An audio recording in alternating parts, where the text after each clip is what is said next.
Shout out to the VODers. Welcome to the stream, VODers. This is, unless something goes wrong, this is the last dose reaction video, and then it's just going to be strictly me playing the game, which I'm excited for.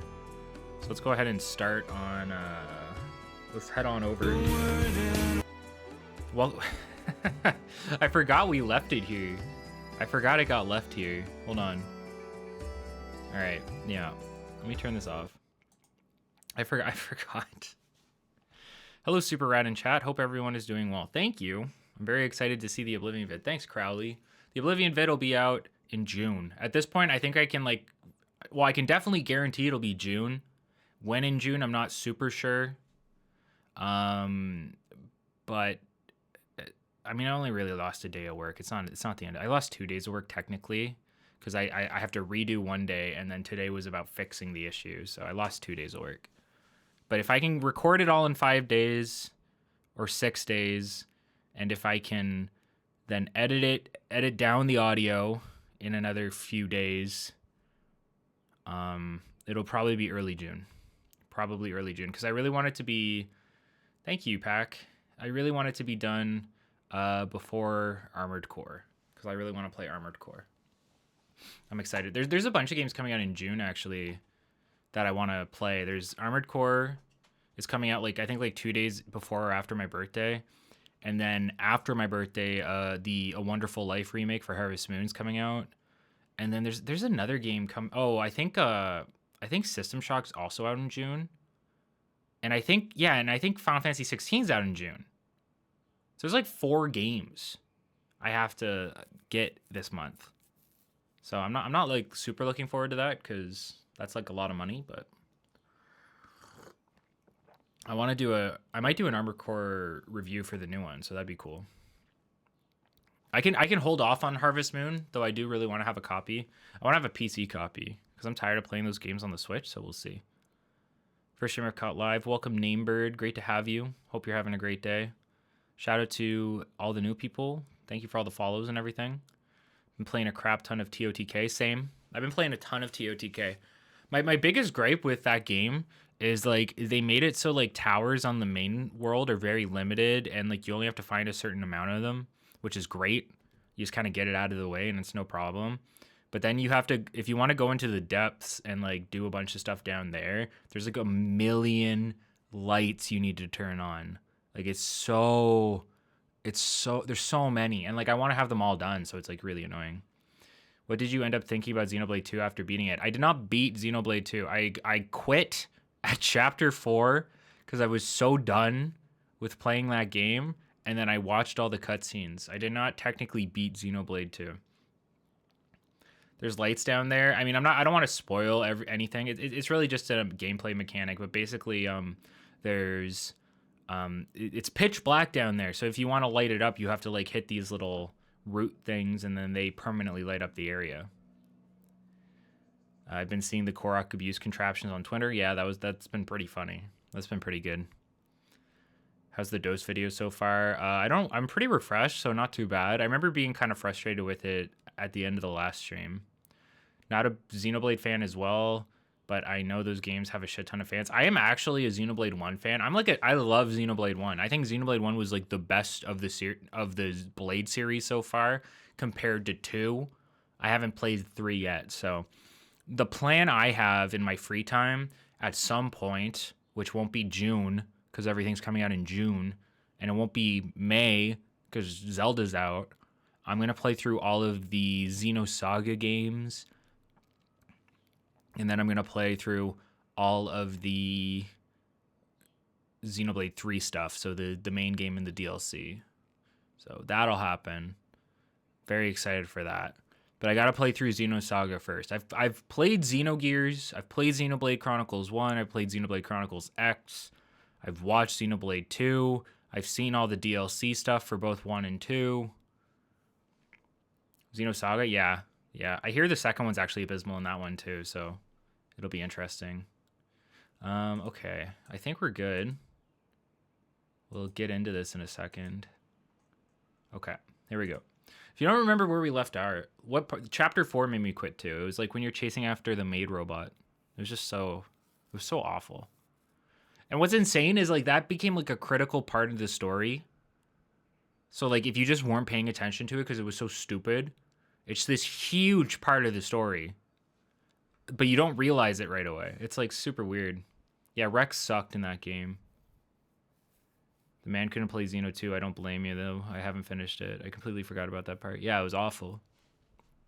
And you have to deal with like all the no pawns and shit. It was terrible. Anyway, if you don't remember what happened in the last video, I'm pretty sure Jacob's in the middle of a hot take, and I believe the hot take is that armor skills specifically should not have skills that boost your attack.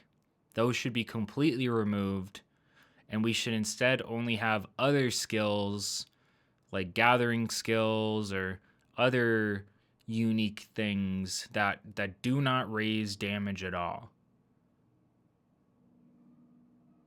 Specifically in armor skills for some reason. He doesn't care about items. He doesn't care about food. I mean, those are the two things. I don't know what else there would be. But he doesn't care about those. Armor, bad. Food, okay. Items, okay. Good luck implementing that with the new fan base. Hitbox Apologizer, wasn't it? Oh, yeah. He had an issue with... man, I don't even know how to phrase that. It was in the video. People call it the Plesioth hitbox defense.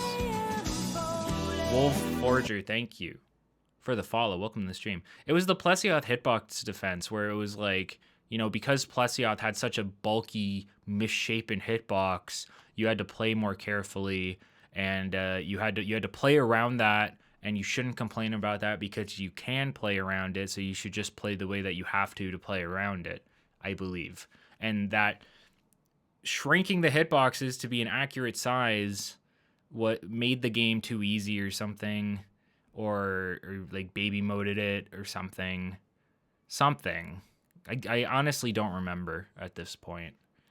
The shit's been like a fever dream. I dream about this video. It's in my head all the time. But I could not tell you what I've watched so far. I forgot to discuss this in the script. Can you hear this? I understand that there's an appeal to the simple nature of upgrading equipment. I do understand that there is an appeal to seeing the critical flash on every hit. You know, you spend, the first 200 hours... Jacob's already said in the video that this is on a Mac. He got this game working on a Mac and is at like a very low quality, and I assume the rendering was also very like a low bit rate, because like this, I can't even tell what's happening in this video. Of the game, and you're never able to get 100% affinity, and then after those 200 hours, you suddenly now get 100% affinity on every single hit. I understand the appeal, and it feels like, wow, I've really worked up to this. And I want to make it clear that I'm not saying that we shouldn't have any upgrades whatsoever. Like, look, I don't want Monster Hunter to be Dark Souls. What I'm saying...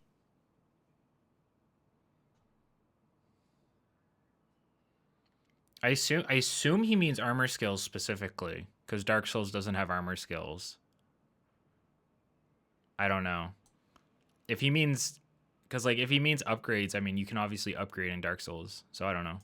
Is that armor should be built to be armor, defensive, while weapons should be built as offensive, and that we should return to how it was in Monster Hunter 1, so that if you're upgrading your weapon, that's how you upgrade your attack. If you upgrade your armor, that's how you upgrade your defense, and we keep those... I like the old deco system, too. I love the old armor system. But for whatever reason, they decided in DOS that the minute you slot something in, it's stuck in there and you can't get it out. And if you do get it out, it's destroyed, which is crazy. Separate. But I understand that is a very bold suggestion for the franchise, and not everyone's going to agree with it. I'm going to use this to segue into how Monster Hunter 2 DOS's armor system compares to Monster Hunter World. Did his volume go up? I feel like his volume just went up. Monster Hunter World's armor system attempts to harken back to Monster Hunter 1 and Monster Hunter 2 DOS's armor meta, where each piece of armor in Monster Hunter 1 and 2 DOS had a number of seemingly random skills.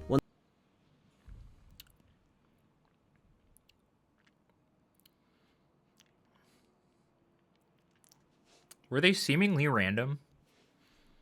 I think if you look at the set, they're not, right? I mean, like, any skill on any piece of armor is technically random, right? But like I guess I get it. Like, Rathian Helm, why does it have Psych Vision and Worry and Strength, right? Like, why these? But the Velociprey has Poison -2. Are Velociprey weak to... Oh, no, this is going into... No, the Velociprey one has Poison. Why does Velociprey have Poison? You think Iodrome would have Poison, right? So I agree with that, if that's what he means. Like, sometimes the skills they decide to put on a piece can seem random, but they'll usually be consistent throughout the set of that monster, but they can be pretty random.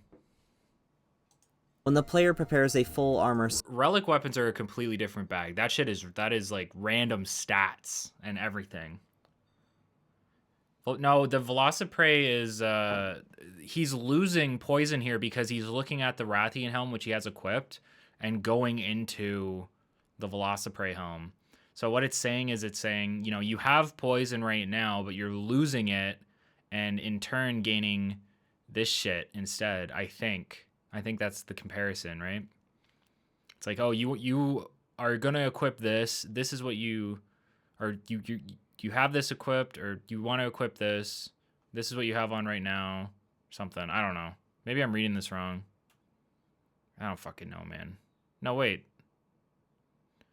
Does he have Rathian Helm and he's going into Velociprey Helm? No, I was looking at it wrong. So yeah, he is gaining poison -2. So Velociprey have a poison weakness, I guess. So maybe that makes sense. I don't know. How are you supposed to read this? So this one gives you +5, +2, -4. And this one's going to give you +5 faint. You keep Psych Vision, and you only get -2 worry instead of -4 worry. Why does the Rathian and the Velociprey Helm have worry? Or is this like deco based? Do they have decos? And this is clearly... Is this Monster Hunter 1? I feel like this is Monster Hunter 1 because he's in Kokoto, but I know you can go to Kokoto in DOS. Hunter should chill and stop worrying. Set of Velociprey armor, for example, their Looks skill like points Freedom amount to one. very Oh, little, it could be. a couple points in 20 different skills, granting them basically no effects. The game was asking the player to mix their armor pieces with others to gain these different skills. Yes. In Monster Hunter World, individual pieces of armor could typically carry 1 or 2 skill points in 1 or 2 skills, but the catch being that the player only needs 1 skill point for the skill to activate. As I mentioned earlier, this leads to monster effects and ailments like tremors to be balanced accordingly. Meanwhile, the system also lends itself better for mixed sets, as one could gain the skills from individual pieces rather than the combination of pieces. Mixed sets have always been a part of the meta in every Monster Hunter title. From Monster Hunter Portable 2nd and onwards, there was a focus on making specific armor sets from a single monster and granting a couple of useful skills when built in full, as opposed to seemingly 20 random skill points in random skills. This is all very complex. Here's some examples. In Monster Hunter 2 DOS, if you want to tack up, you have to carefully choose... This isn't Jacob's fault. This is like the main opinion, I think. I think this is the popular opinion people have, that the original armor system's like overly complicated, when it's literally just counting up. That's all it is. That's all you're doing. That's all you're doing is counting up. You need to hit 10, 15, 20 or so. It depends. And I don't know why. World definitely incentivizes mixed sets more, I would say, because you can get so much out of an individual piece, so it allows you to mix more freely. But a big part of the old school games was mixing sets so that you could meet the requirements in order to make something. So mixing was still a... You could do the full set and get like some sort of bonus, and usually it would be okay. Depends on the set. Like in 3 Ultimate, the Jaggy set's pretty good, right? Like the Jaggy set, I think it gives you like attack up M or something if you deco it or something like that. I don't remember. But it's good. It's decent, you know? But you can make it better by mixing. You know what I mean? And yeah, it also helps you like dodge negative skills.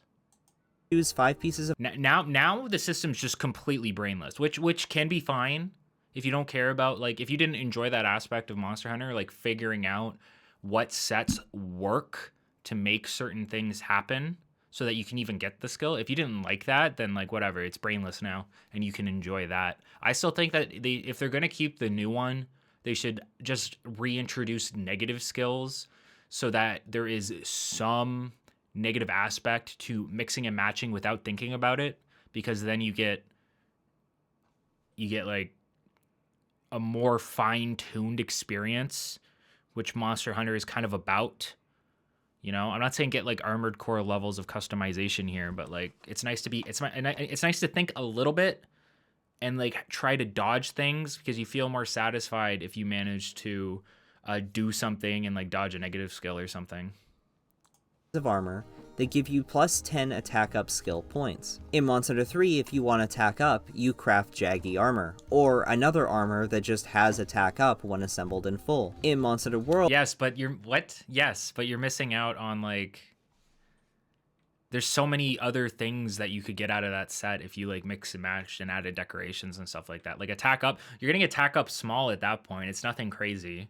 Attack up small isn't like a huge game changer, except in like low rank, and you can make it attack up M, so it's really good in low rank. But that's just low rank, you know? What's he trying to say here?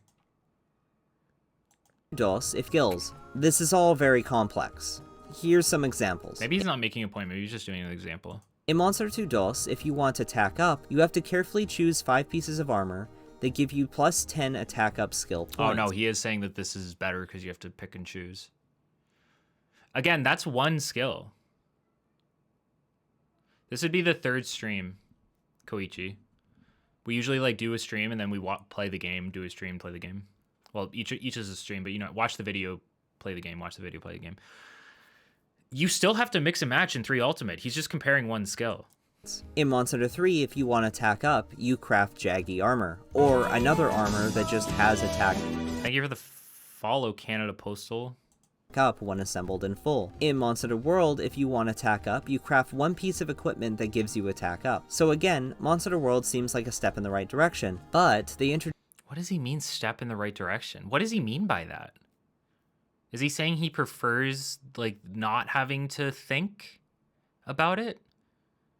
Like about the, or is he just saying like for like the general audience that don't like the old system? I'm confused. What's his opinion and what this example is trying to convey. Introduce set bonuses, which are basically like Generation 3 and 4's philosophy. Build the entire armor set and get a specific skill that can only be received from that armor. Many of these set bonuses are... Weren't the ambitions and stuff only in Master Rank or something? Wasn't it like a new inclusion, or am I wrong about that? Like this shit. I don't remember. Superior to the individual skills. It's as if the developers are confused on which path they want to take for the armor.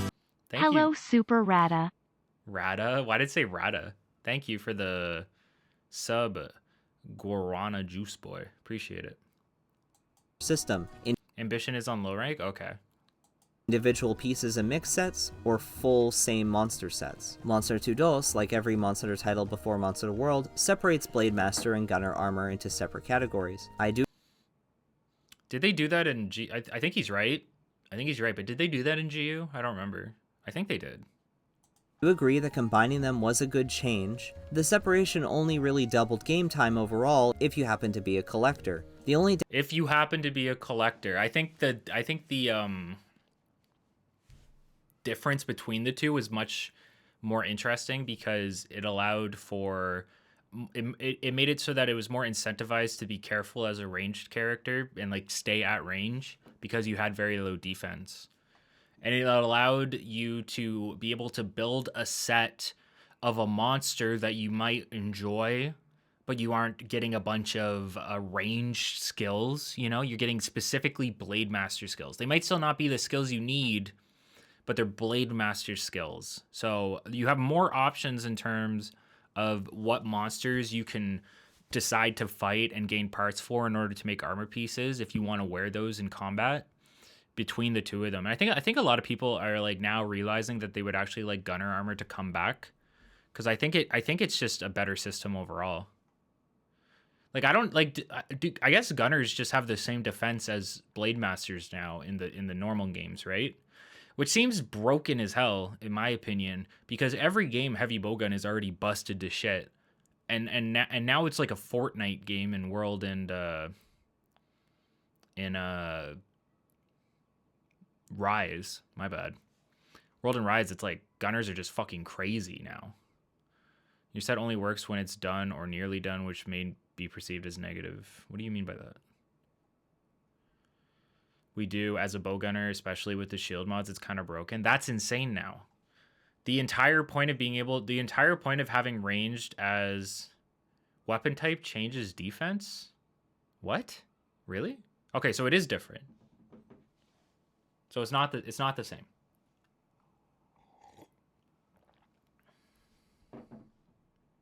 Interesting. That's good. Okay, so they found a way to converge it and still give the ranged a bit of a disadvantage. So at least they're trying. But less elemental. Interesting. I don't know. I like the old system. Maybe I'm a boomer, but I like the old system.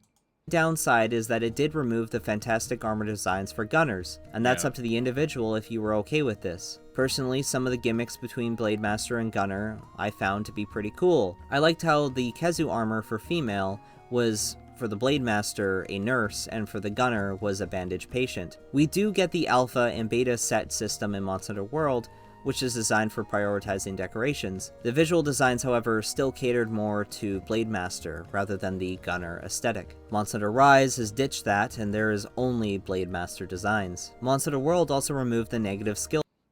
Fucking lazy. I agree. I hate that shit. I hate it. Rise is so lazy with the armor designs. It's crazy to me. Points. This is a big gameplay change in armor management. Negative skills were there to balance armor sets and to encourage mixed sets. It's easy to cancel negative skills since the player could theoretically slot in a decoration to cancel out the negative skill. Bear in mind, decorations were introduced in Generation 2 and the player cannot do this in Generation 1. Negative skills were put in place purposefully from the beginning. Furthermore, decorations had negative skills as well to ensure the player couldn't stack so many skills at once. That's why they typically prevent the player from having both handicraft and sharpness skills at the same time, or having both attack up and defense. Yeah, but when you can get both, it's so sick. Up. They are quite powerful when paired up, and the game doesn't want you to be able to have those. The game was balanced to prevent the player from stacking too many offensive skills. On top of that, it was usually a trade-off between whether to... It made every non-offensive skill not worth getting. I mean, give me an example. Because, like, I would build sets for different situations, right? Like I would generally have a pure attack damage set or something for my longsword. We had the artillery set for the gun lance. I'd have a gathering set or some sort of like non-combat set that I would wear when I needed to. But I would say there was like less incentive in getting like defensive stuff, maybe. I'm trying to think of like what we were running in for Ultimate. I know I had artillery. Why put 10 points into earplugs or divine blessing when you can just make razor sharp or handicraft? Well, I mean, generally you can get both. You can get like earplugs or razor sharp. But I mean, look at my 3U playthrough. I we said this I think on the last video too, but I love earplugs. I think earplugs are so I would forego having like an extra level of attack if it meant I got earplugs. And if I could have high grade earplugs, I'll make that work. I'll fit that in. The only reason I don't need to do that now is because you can counter roars and I play longsword. So I just counter the roar now. But before, like those non-offensive skills I actually did use and like really appreciated. Yeah, I got that artillery thing really early. Divine Blessing, I've also slotted in before. I don't know if it was in an old game. I think I tried to slot it in 3U for some fights. I don't completely know. I know I did try to fit it in like for the Fatalis fighting world, but that's the other system. Then there's the big Gunlance user pre-world with guard up, artillery. Yeah, guard up, man. I fit guard up. Yeah, that's what it was. I fit guard up. I fit guard plus. Are you crazy? That shit was so good. It's just any system, people are going to find things that work the best for them, and usually there's like a meta that people will like generally like Google and see what works best for them. So you're gonna get a lot of like there's gonna be a lot of like more offensive skills and people trying to work with those offensive skills. But if you kind of like step away from that, a lot of the non-offensive skills are actually worth getting, I would say. I can think of another one where like, you know, there's like Speed Eater or whatever, so you eat food faster. Or another one I like to have, I don't know if it's in the old games. It is in the old games because I think I had it in 4U, but like Free Meal. I don't think it's called Free Meal in 4U.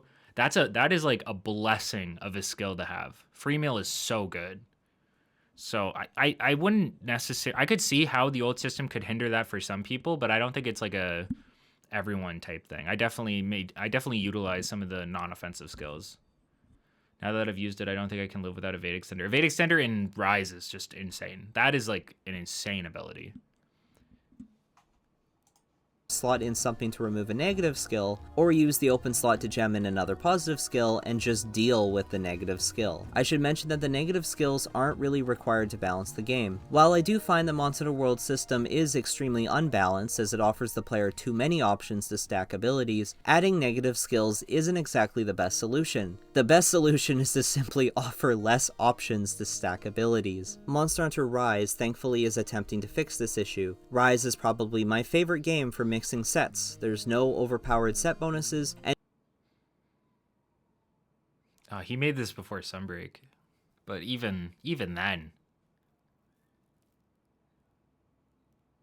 he made this before Sunbreak. So like, there's a bit you can. Even base Rise still had like a ton of skills you could stack, a ton. I don't understand. I don't understand this point. The entire thing about the previous system was not only did you have negative skills, but like I would say in terms of like effective skills you could have at one time, if you kept everything at like the first level, you could like maybe get 5, maybe, which is insane in my opinion. And your chances are you're not going to get 5 because you're going to be building up a huge one like Artillery God or Attack XL or Attack L, because XL isn't in all the games. So you get like 3, 4, maybe, you know? I'd say 3 to 4 is probably the average. And they're not like they're not particularly busted skills, especially in G rank. So I'm not sure the point that's being made here, because World and Rise are notorious for letting you have 20 skills active at any time, some of them maxed. So I don't know what, I can't imagine where this is going. And true mixing and matching is a nice return to form. I want to also point out that in Monster Hunter 1 and 2 Okay, it went nowhere. Great. Because the developers expected the player to mix the armor pieces together, the individual armor pieces were designed to look appealing when mixed with random other pieces. For example, the Kirin armor uses Gypceros materials, and there are parts of the armor that are notably Gypceros in aesthetic. Gypceros. However, because in Monster Hunter Portable 2nd... This was Jacob. He's a chill guy, it's an old video. So, we're not going to knock Jacob for it, but I said I would watch it.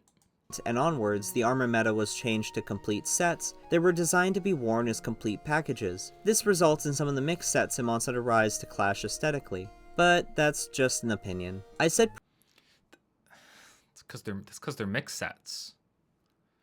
The mixed sets in DOS clash aesthetically. I haven't watched. Yeah, I said I'm gonna wait to watch his other videos until this one's done. I don't think I'd watch them on stream though. I'd just watch them. Mixed sets clash aesthetically sometimes. That's just how it is. That's why we have fashion hunting, where all we care about is making a set look good. And that's why we have layered armor now, which lets you do that. Previously, the Monster 2 Dulce introduced the decoration system. I haven't decided if the decoration system was overall a good idea or a bad one. It heavily relies on context, as each game has been balanced differently, so that's up for separate discussion. As for Why are we talking about the decoration system anyway? Like I thought the whole thing was like this game was great and all the new ones aren't like this one. So like what happened to that? Oh yeah, the MH is bad now one. I want to watch that one actually. Monster 2 Dulce, It's only like 40 minutes, so I could definitely do it on stream sometime.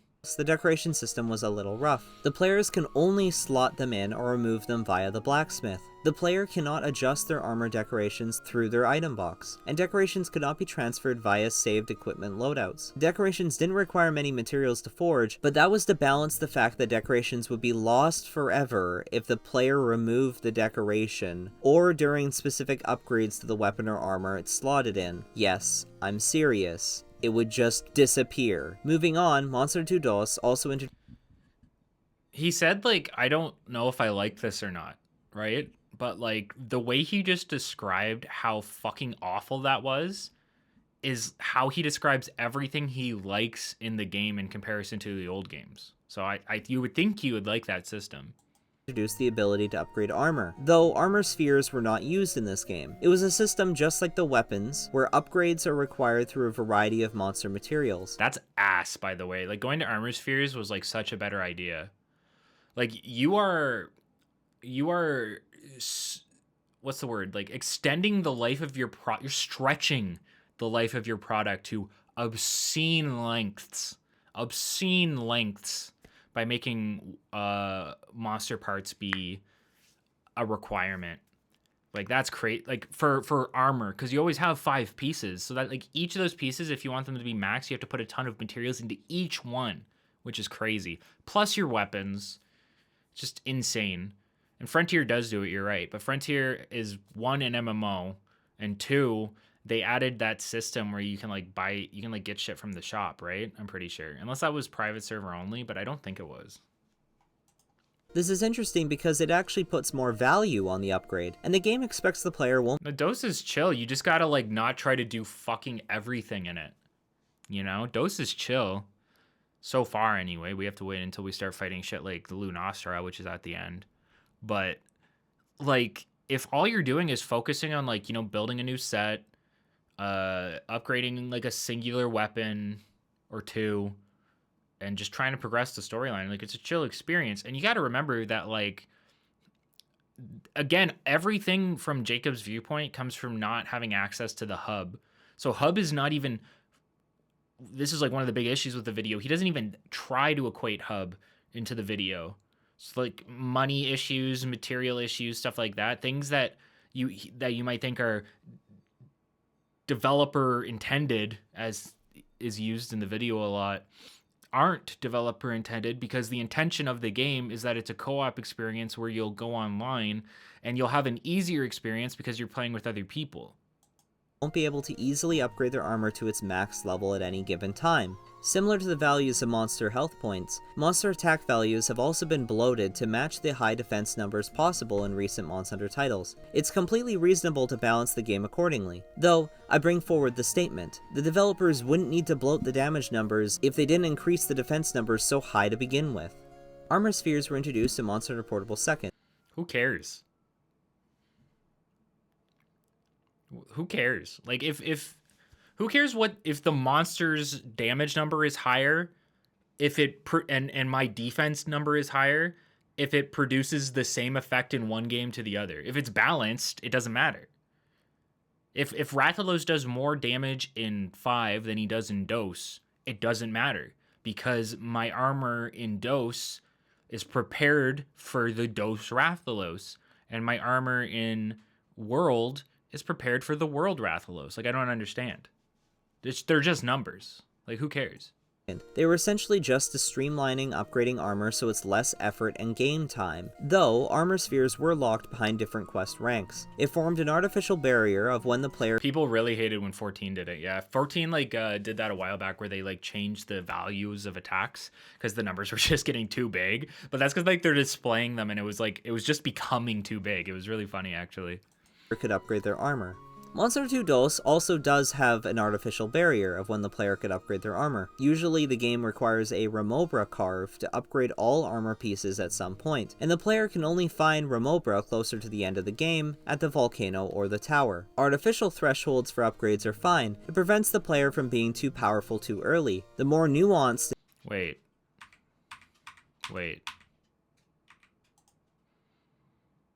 upgrading armor so it's less effort and game time. Though, armor spheres were locked behind different quest ranks. It formed an artificial barrier of when the player could upgrade their armor. Okay. Monster 2 Dos also does have an artificial barrier of when the player could upgrade their armor. Usually the game requires a Remobra, fine. It prevents the player from being too powerful too early. The more nuanced in how they are incorporated makes the process more fair to the player experience. In Monster Hunter World, defense upgrades are stopped via artificial thresholds in the campaign. The blacksmith just suddenly says the armor upgrade cap has been lifted. I have no idea how a trained blacksmith, one sent by the guild to serve as the main blacksmith for an entire army sent to the new world, is incapable of that's what we're doing now.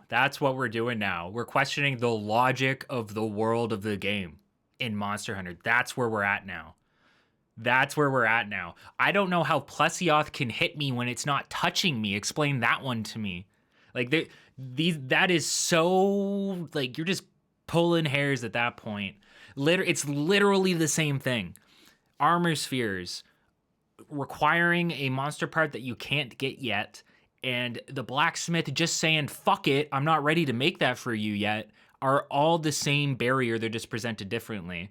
And to complain about this one because it doesn't make sense in the setting of the world, when no one gives a fuck about Monster Hunter world logic, like if it actually works or not, except the lore heads. Shout out to the lore heads. Don't yell at me in your Discord or whatever. But, like, you know what I'm saying? Like that is just, you're just pulling at straws at that point. Because, like, you are not making a point at all at that point. Upgrading armor to its max level immediately, and for some reason requires the player to defeat a specific monster before he can suddenly just start upgrading the armor more. It's just extremely arbitrary. I should mention it's all arbitrary, Jacob. It's all arbitrary. That's the whole point. That's what we said. It's arbitrary. It's to make sure you're not powerful enough at an early stage of the game so that you have a challenge. It's all arbitrary. You're telling me that I can't find an armor sphere. You're telling me I can't find a king armor sphere or a true armor sphere in D Island, even though I can in low rank, even though I can find them in G rank. It's not like the location changes when I go from low rank to G rank. It's the same place. I should be able to find the max level gear there already. I should get the max level ores. I should get the max level armor spheres, because logically that's what would make sense. But it doesn't need to be logically. It doesn't need to logically make sense because it's a fucking Monster Hunter game. Mention that Monster Hunter 2 DOS is not safe from this criticism either. It also puts arbitrary campaign thresholds on armor upgrades as well. It'll tell the player a piece of equipment is maxed out and cannot be upgraded any further. If the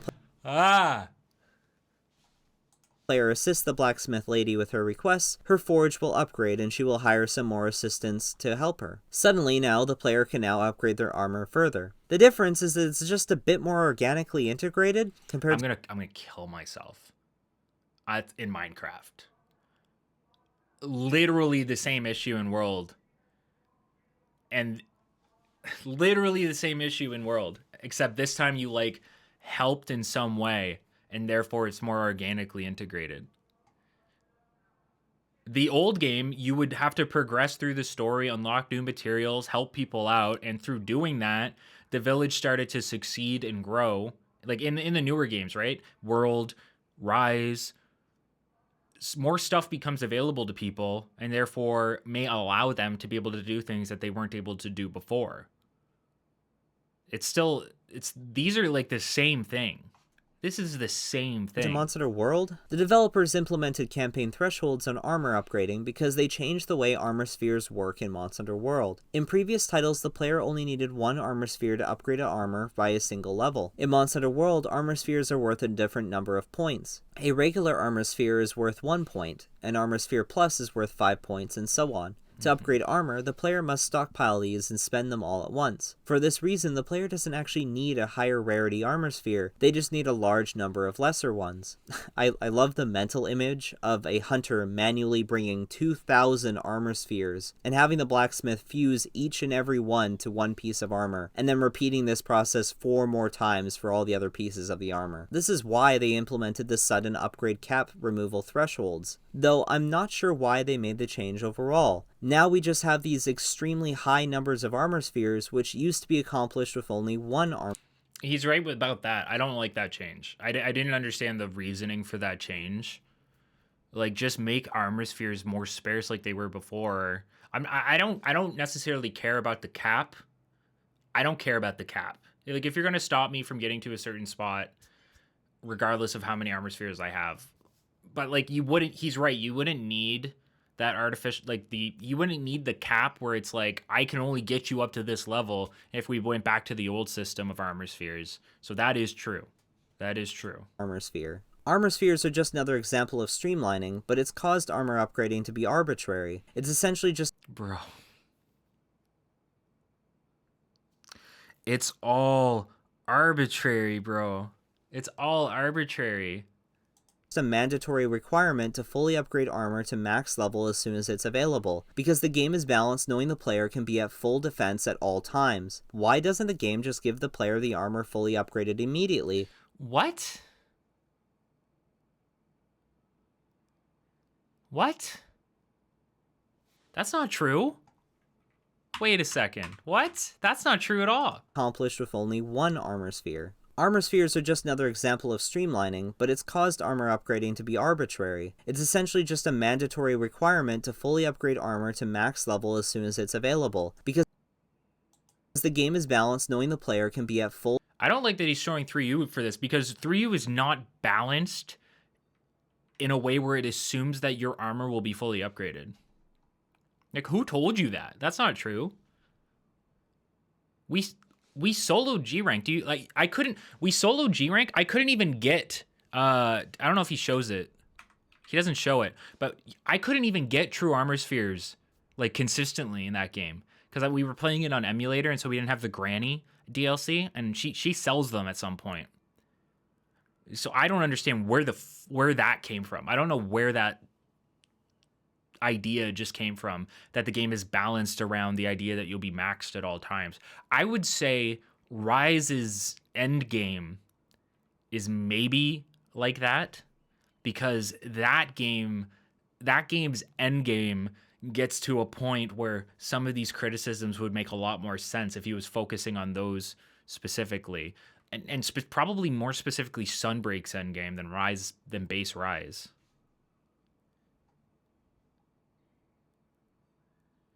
I had the event quests, but I didn't have it was CMU, it was the Wii U emulator, and I had event quests, but I didn't have the Granny DLC, and I couldn't figure out how to get it.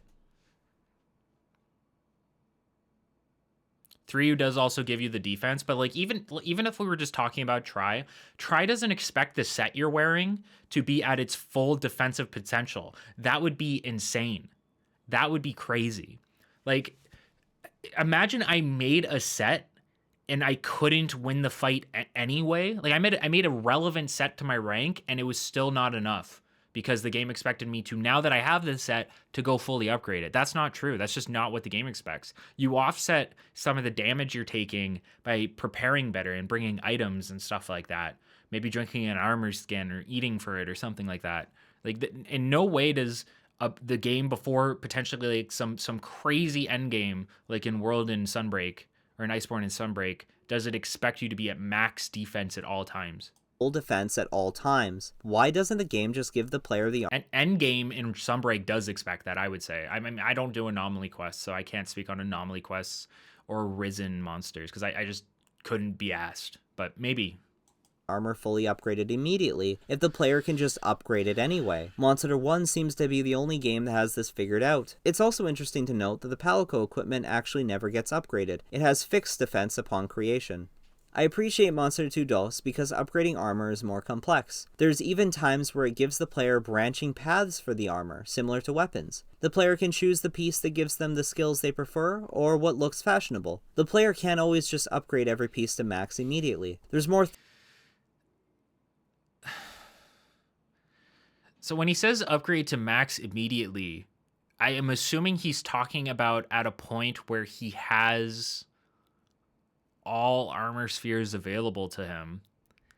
And even, and which, again, we've already said that that's not what happens. That's not what the game expects of us. So that's a moot point. And I will agree that I think the branching paths is cool, but we get that anyway. They just change it. We get that anyway in later games. They just changed it to happening during armor creation instead of armor upgrading. So you would create the armor ahead, like knowing what skills you want ahead of time, and then be able to, and then be able to upgrade it. And you already know what skills you're gonna have from the get-go, right? Like you get your skills at the start, and that lets you make the set and then make the set better. This way has an issue where you make this set and then you have these two branching paths. I would hope that one, actually it looks like three technically, because you can either choose to level it up or turn it into two different options.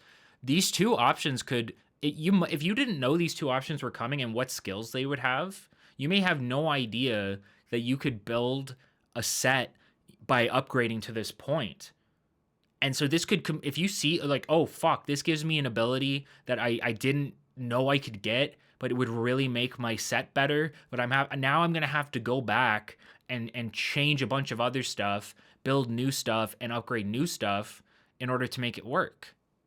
And like, I don't know. That just seems, it seems like they fixed this thing in the later games rather than making it worse. Because there's like a big issue with realizing something can be changed when you've already invested a certain amount of time into it. Thought put into every decision, as the materials to upgrade the armor are the same materials that are used for upgrading weapons. Look, I say I appreciate Monster Hunter 2 DOS's armor system, but I don't want to spin this game as being perfect. It isn't. The armor upgrade system, without there being campaign thresholds, seems really good in theory. This armor system benefits from the player mixing sets together and I don't know what music he's playing there, but it's very distracting. using different armor sets for different scenarios, so collecting many different armors is key, similar to Monster Hunter Rise. However, the game has extremely high expectations of what the player is able to accomplish, and expects an absurd number of difficult-to-acquire items. For example, I wish to face the Kirin, but my armor has low thunder defense. The best thunder defense armor aside from the Kirin armor is the Kezu armor. Alright, so I'll get some Kezu armor. The Kezu armor from Monster Hunter 2 DOS asks for not 1, not 2, but 3 pale bones, which is Kezu's rare carve, the 3% drop rate if captured, and an 8% if the Kezu's back is broken. After many hours of attempting to grind Kezu, despite the game making it incredibly hard for me to grind, I was able to finally assemble the full set, which, by the way, like every armor in the game, gives the player basically nothing good, no real good active skills. I must now fully upgrade the armor. Of course, instead of armor spheres it calls for monster materials, and specifically it calls for... So the full set in DOS doesn't even give you, I know he's saying that this is ass, so like I get it, but like yeah, that is ass. That's crazy. You wear a full set and it gives you nothing? Oh my god. For a pickled Kezu whelp. What? Well, in Monster 2 DOS, the player gets an item that is essentially a pickling jar. After climbing the snowy mountains and receiving a Kezu whelp from mining here, I combined it with the pickling jar. Unfortunately, it doesn't even become a pickled Kezu whelp immediately. I have to place the item on the ground and wait 5 minutes of actual in-game time before the white smoke changes to pink, which means if I gather the item back, I'll now have a pickled Kezu whelp. All of this I had to research off of an online Japanese database because the game does not provide the player with any of this information. The player must do this 5 times, and it must be one at a time, and it must be during a quest against a large monster because again, there's no gathering quests. I return to upgrade... There's one why not just do it during the one gathering quest? Doesn't have to be with a large monster. my armor using the pickled Kezu whelps, and I discovered that the further upgrades to the armor, the upgrades that allow me to have actual active armor skills, all require another pale bone. That fucking sucks. He's right. That sucks. And like those drop rates and shit have been like ass up to and including try. It only got better after try, I'm pretty sure. You're telling me that if I wear a full set, I only actually get active skills when I upgrade into like the new version of it? Is that how it works? Is that what you're telling me? And like to Jacob's defense, like he's saying that this sucks. So like he's right. This fucking blows. Bone. That's 5 more pale bones, on top of the 3 I needed for the armor. Let me grab some more coffee. Give me... It's not like that for every set? Okay. Hey, chill. Chill.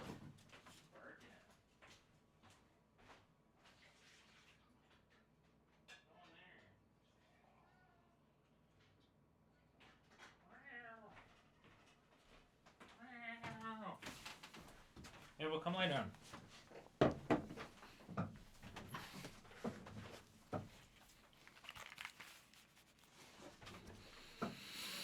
The maca pot was named the pickle jar maca pot on the old, or matcha pot on the old Barango translation. I mean, it is a pickle jar. Set. No, attack! No! Are you kidding me? I am going to say, like, I'm getting used to using the analog stick controls, but I will not defend them. They are garbage. They are just, that control scheme is garbage. It's just not good. It's not good. I don't think people defend it. So like we're all on the same page here, but it's just not good. It's not good. No, no, no, no, no, no, no, no, no, no, no, no, no, no. Cool. Even if it's an outlier, like we'll say it's an outlier and everything's not like this, but like that does suck. Like that is awful. Well, I didn't get it. That's real cool. Thank you, game. Wow, I did not get the thing I wanted. That's cool, Amy. I didn't know that. Game, why do you have to do this to me twice in one night? Yes! Have you guys seen the video where Flyan's trying to get like that gem and try?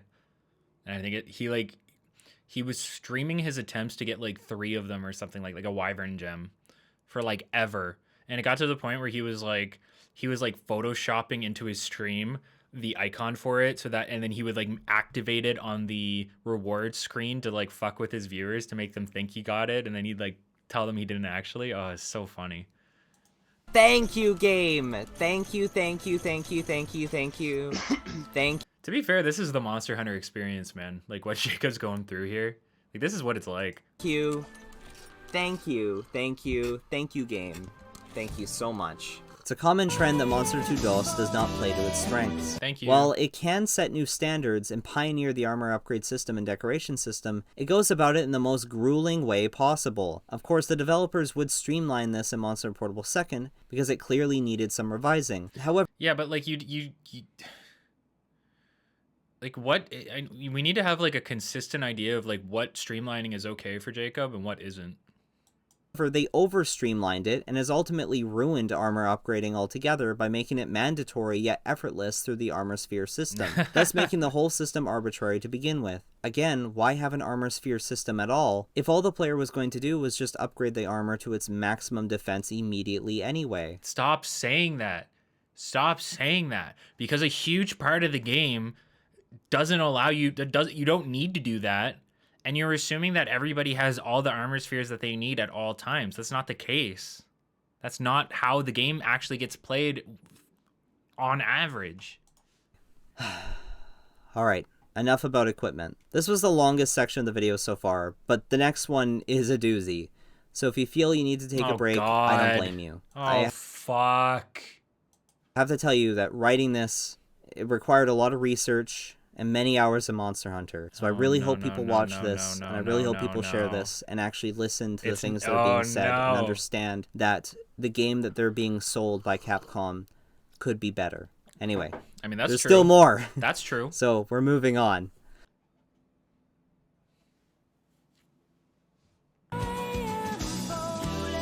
Thanks for the follow.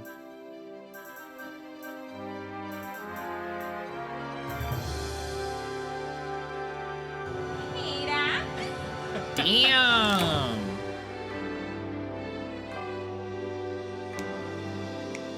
Hey, T-Mac. So, I've described Monster Hunter 2 DOS as archaic in comparison to newer titles. Yes. The game runs on inferior hardware, so the visuals and sounds are more compressed. The game Yes. absolutely looks like a PS2 game. When people say Monster Hunter Rise looks like a PS2 game, well, that's a compliment to PS2 games. The combat in this game is That's best. very true. People do say that, and it is a compliment to PS2 games. PS2 games hit it out of the park and like have aged like fine wine. It's insane. Described as clunky. Overall No worries, Craytonics. player movement is much more restricted. The game does not allow the player to cancel many of their character animations, so they are required to follow through with their decisions. It takes What? Which animations? more time to chain certain attack animations together. Attack combos in modern titles flow together better. I could list a number of specifics for every weapon, but that would take an unnecessarily long amount of time in an already extremely long video. Actually, ironically, I'm about to list a large number of examples for another point, and I'm not ignorant to this irony. Monster Hunter 2 He did talk about skill and set buffs, so that made me very angry. DOS also lacks many of the quality of life changes that the current titles carry. Like every video game series, We're going to see every quality of life change he mentions and figure out if it is actually a quality of life change and if I agree that it sucks or not. the titles have experimented with different ideas and streamlined the game where necessary. So far, I've done my best to highlight that the series now streamlines the gameplay loop to benefit fast-paced boss fights above other elements, such as crop farming or hunter. I don't think I make a joke about how long the video is in the Oblivion video, but I do definitely mention that I think it's going to be like super long. Career simulation. Much of the streamlining has been subtle through what we call quality of life changes. I see this phrase passed around and it seems to be used equally for changes that impact the player experience without impacting the game balance, and changes that impact the game balance, which in turn would impact the player experience. Those are both technically quality of life changes. Technically. These two subjects sound very We really want to, like, I think I get it though. You want to be specific and you want to say that quality of life changes are the ones that change the impact or changes that impact the player experience without impacting the game balance. Things like UI changes and stuff like that, right? Doesn't affect the game itself in ways that I don't even know I don't know. Cause like you could have stuff in game, like potentially like we could say like being able to run more freely is a quality of life change. So I feel like I feel like they do kind of like work in between one another. There's like a midpoint here where everything can kind of be true. Did I miss the part where Jacob says Dose is better than World because you don't go on monster killing rampage after he makes the earlier point about how Dose was better because you have to fight like 15 Rathians? Yes. similar, and there's a You bunch did miss that, and he did say that. of overlap, obviously, but there is an importance in separating the two. Furthermore, the term player experience itself is rather loose. I could use the term immersion again, but I've already explained that it doesn't lend itself well in objective We already have an immersion argument on Twitter today, which was funny today to see that after like watching this video. discussion. Hey, For this Garden. video, I want to define a quality of life change, Okay. what a quality of life change means. Okay. And I'm going to define it as only a change that impacts the player experience and not the game balance. Okay, we'll try it. I want to evaluate many of what the community has called quality of life changes that separate Monster Hunter 2 DOS from Monster Hunter World. Okay. Anytime the quality of life change does not hit my criteria, and I have evidence that the change impacts game balance, I'll call it out for not being a true quality of life change, but rather a game mechanic change. Okay, based off of his definition of it and his rules is what's going to decide if it's a quality of life change or not. By my definition, a quality of life change should improve the overall experience for the player without affecting the gameplay balance. Would you not say that a radio menu technically affects gameplay balance because now we don't have to actively go through our inventory in order to find an item and we can instead just select it on the fly? that makes your character be able to react so much faster to situations, right? So I don't know if it will. I don't know if it will, but assuming the radio menu gets brought up here, I'm curious what Jacob... That's not balance, that's a change in gameplay, but but that changes the balance of the game because you get to react faster.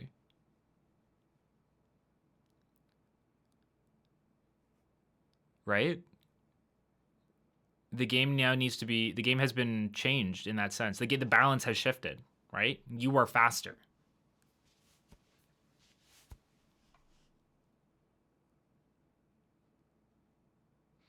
Yeah, the 3DS games had the touchscreen for it too. That's true. I think you still had to scroll though, but you could have shortcuts. I think, Ken, the point I'm trying to say is that even a UI change will affect the average gameplay experience within the game. Like it will affect the game. I think it will affect the game in some capacity.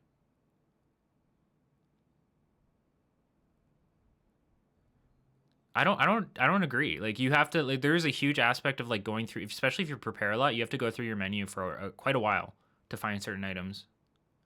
In a game where you have to like react fairly quickly, the radio menu cuts that out almost completely. And that is a big change to gameplay, I would say. I'm going to begin to list examples so this is easier to follow. Number 1. Combining items inside the item box, rather than pulling... Quality of life change. Who thinks this is going to be a quality of life change? Wait, is it going to be a quality of life change? Without affecting the gameplay balance. I'm going to begin to list examples. Okay, I think he's listing stuff that is quality of life. So this is easier to follow. Number 1. Combining items inside the item box, rather than pulling the items out and combining them in the item pouch.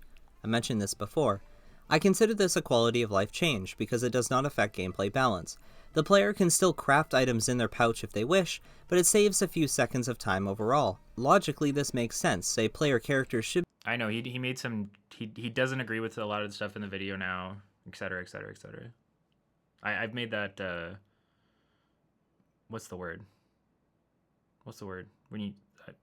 I've given that warning multiple times. Be able to craft items within the box as it's still within arm's reach. This makes the process overall less tedious for the player. True. Selecting a specific sum of combinations to craft at once rather than a single combination at a time. Also a quality of life change, very similar to the previous one. It also removes tedium. The process of crafting is still occurring, just at a faster rate. Instantaneous combinations the moment the player gathers an item like a herb or honey.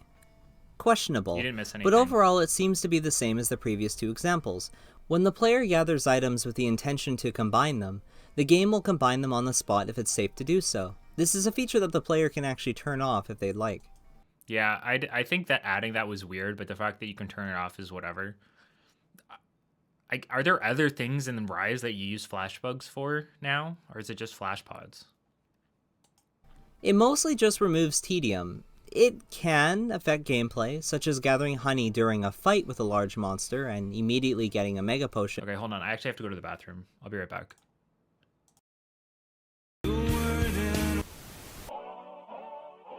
Present day. Present time. And you don't seem to understand. A shame you seemed an honest man. You hold so dear will turn to whisper in your ear, and you know what they say might hurt you, and you know that it means so much, and you don't even feel a thing. I am falling, I am fading, I have lost it all.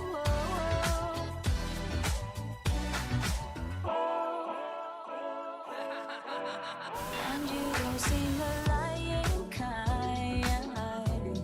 A shame that I can read your mind, and all the things that I read there can do like smile that we both shared.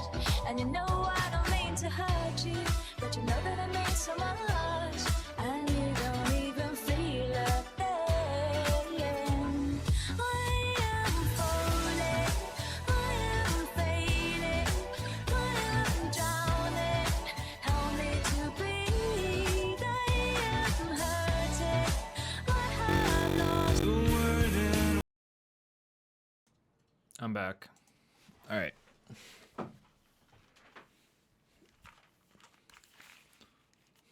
Where are we at? Though I would consider it a nitpick to actually call that completely game-changing, especially since in the old games you could just keep running around away from the monster and combine it in your pouch regardless. I'd call it game changing. When you compare this to, well, I'd call that using a game-changing. Farcaster to restock an entire supply of items like you can in Monster Hunter World, yeah, I don't think this is a gameplay change. This isn't quality of life. This isn't quality of life. This is a huge gameplay change. It's too contextual to be considered one. What?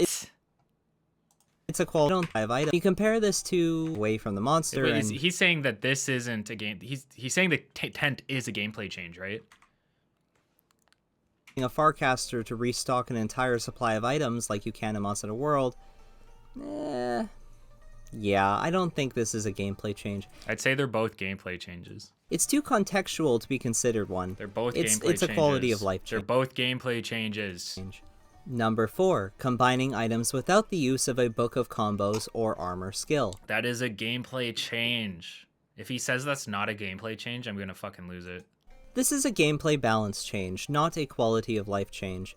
The game must be adjusted to account for the player to be able to craft any. I'm not saying whether or not it matters, but if based off his definitions and shit like that, this is a gameplay change. Item flawlessly without any consequences. I theorize they added the combination assistant features in the original game to prevent players from crafting extremely helpful items when they first begin the game. It was likely also implemented to teach the player to prepare at the village, as the system requires the player to pull the book. I don't necessarily think it was to prevent people from creating super really good items at the beginning of the game, because you can still get a bunch of really good items from the Veggie Elder. It's not impossible to get some really good items at the very start. We got like an armor skin, which I think, I personally think Demon Drugs and armor skins are like some of the best things you can have in your inventory in old school games. And you can just get those from the Veggie Elder. Book of combos out and take it out with them on every. How often? Okay, first of all, there's people that go back to the camp like a ton to restock. Like that is not like a rare occurrence in my opinion, especially when you're soloing the game.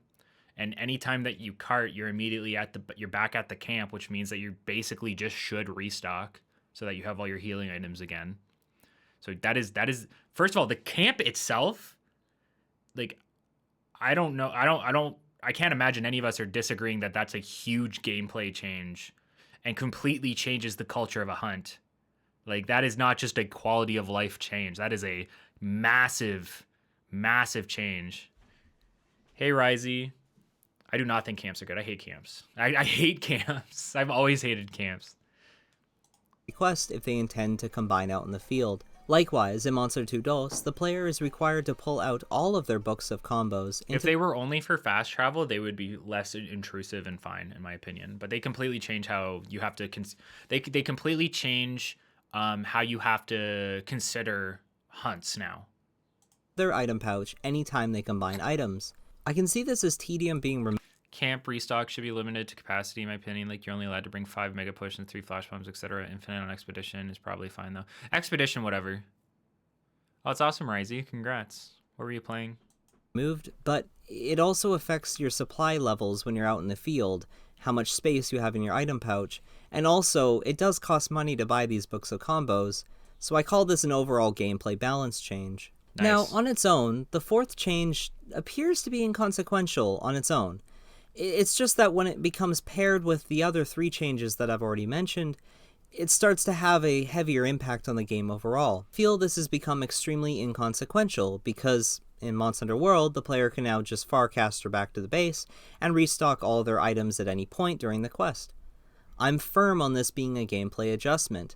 Yes. It is rather minor, and personally, I'm completely fine with being able to combine the items without the books, but that's up to the individual if you like this or not. I The liked 4 it. changes I've listed so far were fundamental streamlining of the gameplay loop. Since crafting is essential for a successful hunt, it's smart to make this process less tedious without removing the actual process of crafting itself. Yeah, I did move. I will still argue that the last one removes some importance of having a single item box where the player must do all their item management, but again, these changes are inconsequential compared to the million item box norm that you've entered in Generation 5. The next quality of life changes are a bit more controversial within the community. Number 5. Being able to evade roll backwards with your weapon drawn. If this was implemented into Monster Hunter 1, I do not see it affecting gameplay balance whatsoever. Anytime the player would have wanted to roll backwards, they would simply side evade or evade forwards, depending on the context. No matter what, in any Monster Hunter game, you have to be aware of what you're capable of doing, and you have to be positioned in a good spot, knowing that you can only evade in certain directions. I think I'm pretty firm on this. Evade roll backwards is a quality of life change. But it's also a gameplay balance change. But it's also a gameplay balance change. You've given the character an extra thing that they can do. I don't know if he's saying it isn't, but he's saying it's quality of life. He's saying we're basing this off of his main thing, which says that like quality of life is something that you can do and it doesn't affect gameplay balance.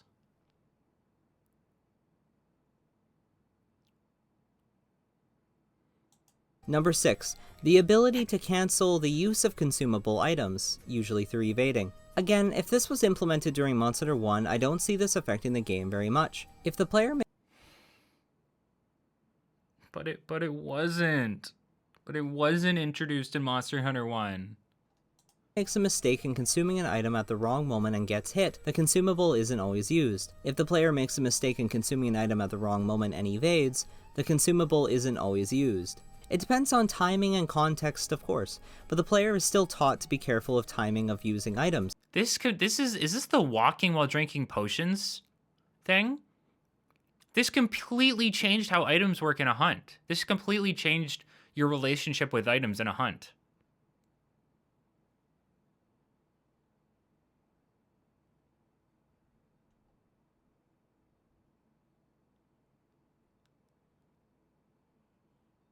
This is still a gameplay balance change. Also, shout out to the flex animation. Bring that shit back. That was way better. But I don't understand. Same goes for traps or bombs. I would consider this a quality of life change. But it's a gameplay balance change too. I am agreeing. These are quality of life changes. These are changes to quality of life in Monster Hunter. But they also affect gameplay and balance. The concept of deliberate action isn't greatly affected by the cancellation of using an item. Number 7. The ability to dash while using consumable items. Now we're getting into crazy territory. I would consider this a drastic gameplay balance change. Yes. And no, I'm not going to argue that this is negative or that it ruins deliberate action. The player must still be careful with their positioning and timing. The game is balanced around this. This can both fall under the category of quality of life change and still be so drastic that it's considered not good, even though it may better aid the player to be able to do this, thus being quality of life. It's still quality of life, but it's not a good change because it so drastically changes the relationship between you and the monster during a hunt and what is possible for you to do in that situation. I'm telling you, this is like canceling item animations is the same as this. This is the same thing. That's what I'm saying. So like one was kind of okay for him and was just quality of life with no gameplay changes. And this is the same thing, but this one has crazy gameplay changes. The reason they gave the player the ability to dash while consuming an item is to balance against the monster's different movement patterns in Generation 5. The player never had to dash while consuming an item in the old games because the monster's movement... What does he mean dash? Like just walk? Run? Not sprint, obviously. Can you sprint while drinking potions? I actually don't remember. More clunkily. Deliberate action with items is still here. You can? That's busted. That's why this game's baby mode. That's busted. It's just more involved than before. Number 8. When attacked, health depletion in the health bar is instantaneous. So this one might seem a little bit odd to some viewers, but this was actually a feature added in Monster Hunter 3. In Monster Hunter 2 DOS, when the player is hit by a monster, their health bar would deplete within an Full quality of life improvement, and the original was ass. Doing this, ass. I remember when we first started playing Freedom Unite, it was such a grating thing to see your health.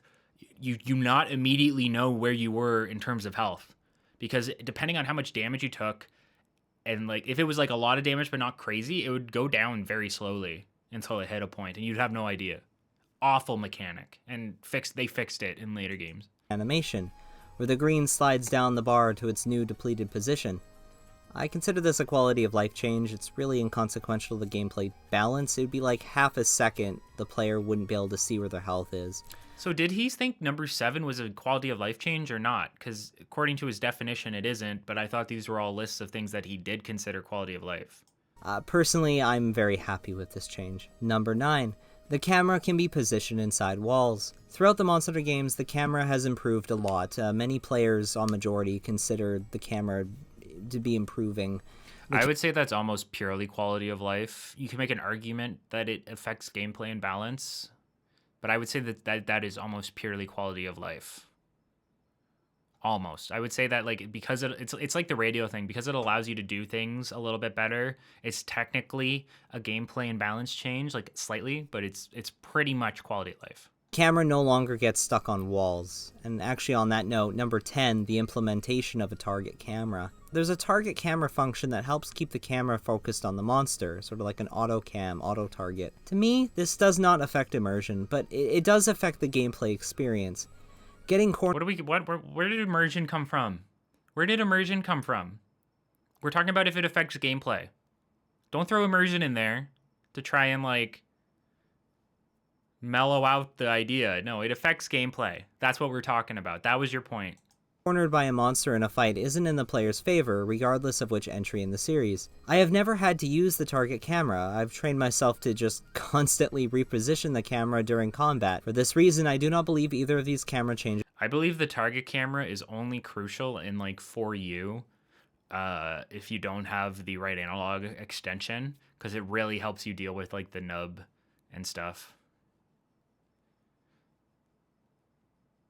Yeah.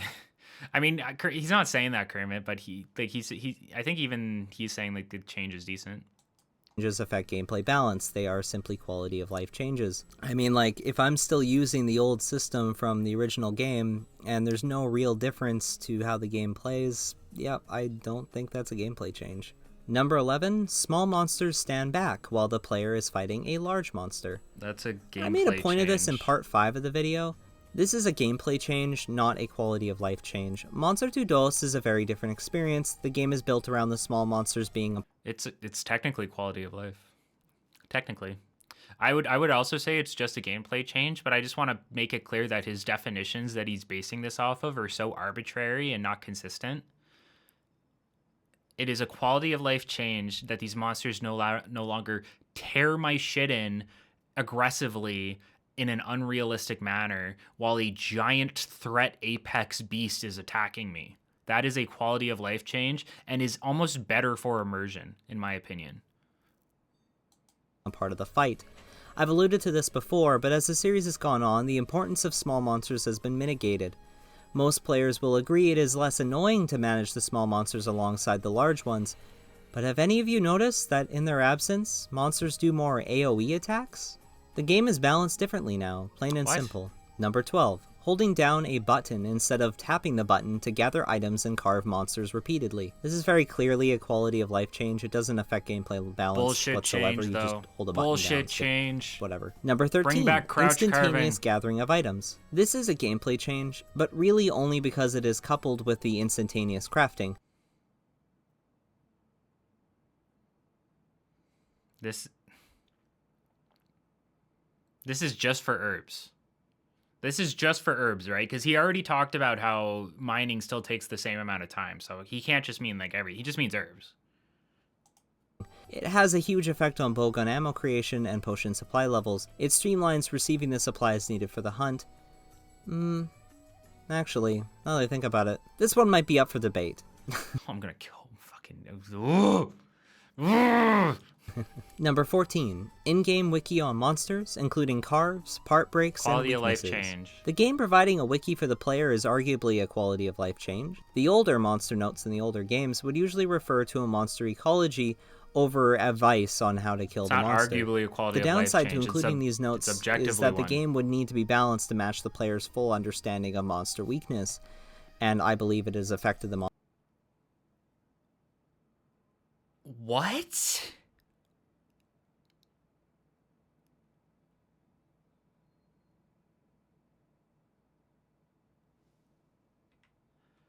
There's no way he's telling me he thinks that by adding the wiki that the monsters had to change because we now have the knowledge that was also available to us online in previous games.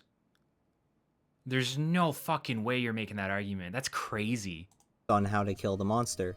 The downside to including these notes is that the game would need to be balanced to match No, it wouldn't. That's just not true. the player's full understanding of monster weakness, No, that's not true. and I believe it has affected the monster health to have been inflated. It hasn't. It hasn't affected that. We're not coming back to the monster inflation stuff because we already talked about why that's just not a thing, or why they do get inflated, but there's reasons for it. I'm not. That's in the second reaction. I'm not getting into that again because that was absurd. Even worse, the developers could adjust the game so if the player isn't playing to the monster's weaknesses, they will be doing essentially zero damage. Monster inflation? I could probably pull up some numbers to compare, like Monster Hunter 3 to Monster Hunter World, but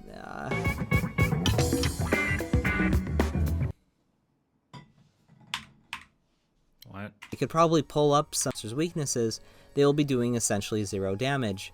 I could probably pull up some numbers to compare, like Monster Hunter 3 to Monster Hunter World, but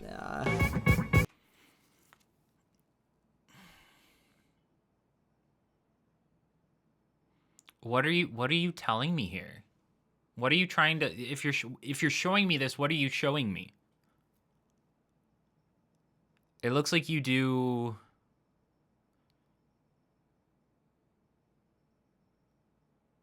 Head, neck, abdomen. Oh, so first of all, Rise added abdomen to Rathalos,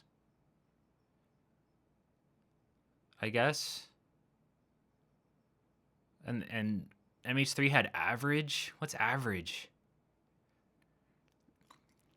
He says it's too difficult to extrapolate anything concrete, and he's right. This tells us nothing.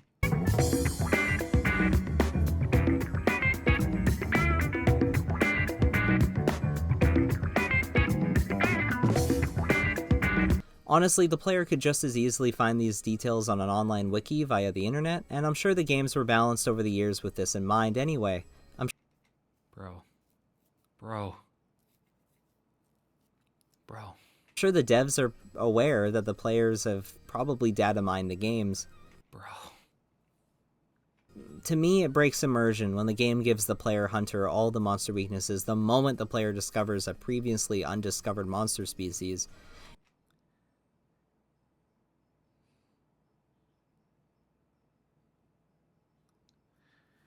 Then don't use them.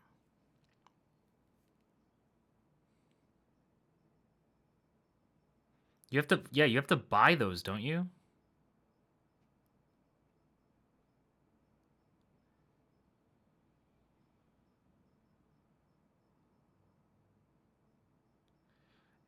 Like, I am personally think there's certain things where it's like, if you don't like it, you don't use it. That's not a justifiable reaction. Like the drinking the potion thing. Some people will say, well, if you want to drink the potion and stand in place, just don't drink, just don't move. But it doesn't work that way in these games because you drink the potion longer in World than you do in the old games. So it's not a equivalent thing. But like monster damage numbers, you can just turn those off. And if somebody said they don't like it, don't use it, I would say that's justified. If looking at the monster notes breaks your immersion, don't look at the monster notes. If you want to go in guessing for everything, just go in guessing. It's very unlikely the NPCs would be experts on the monster percentage data immediately after discovering it. And on that note, Number 15. Providing damage numbers when landing attacks. This is arguable. It's a quality of life change, but it definitely shifts. It definitely changes how people play on average.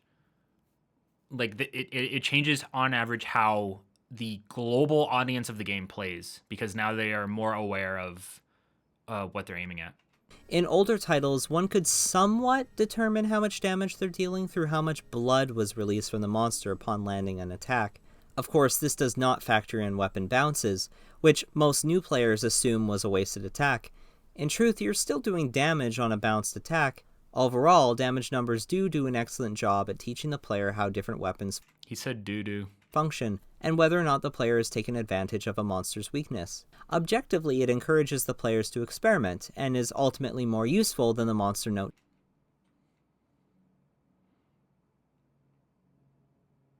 Does it objectively? I'm just being an ass because he's always talking about objective and subjective. But does it objectively promote me experimenting? The numbers serve the same purpose to me as blood. Personally, I can't play World Rise without numbers because no blood. It feels like I swing a wet noodle without it. Charts. My subjective view on this is that it just removes immersion and makes the game focus too much on DPS and high damage over just experiencing the game casually, though this will be different from person to person. Furthermore, because damage numbers are optional and they can be turned off and you can still enjoy the game and play the game just fine without them on, I'll consider this a quality of life change, but again, it's arguable. But it does affect stuff. It 100% Number does 16, on average. providing for players. whetstone sharpness on the HUD. Seeing your sharpness level is helpful.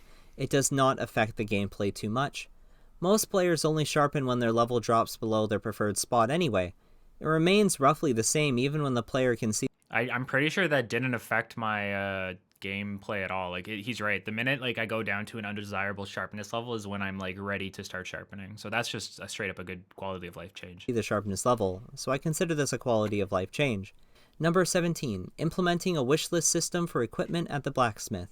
It doesn't affect gameplay balance, and this should have been implemented in the first gen. Change. The only, like, literally... Apparently you can do this in try. So this has been in since try.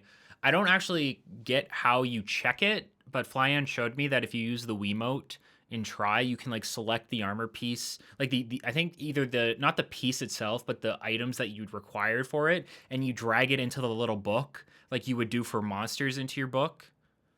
And so there you do actually have a wish list in your book somehow. I don't know where you check it though.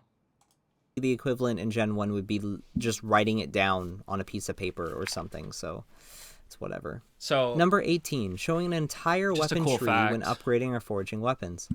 This is a quality of life change. This does not affect gameplay balance. This was the great player change. would normally just use Amazing an online wiki change. via the internet. Amazing so this is change. far more straightforward and makes it easier to compare weapons. Number 19, reversing weapon upgrades. This is also a quality of life change. That is a gameplay change.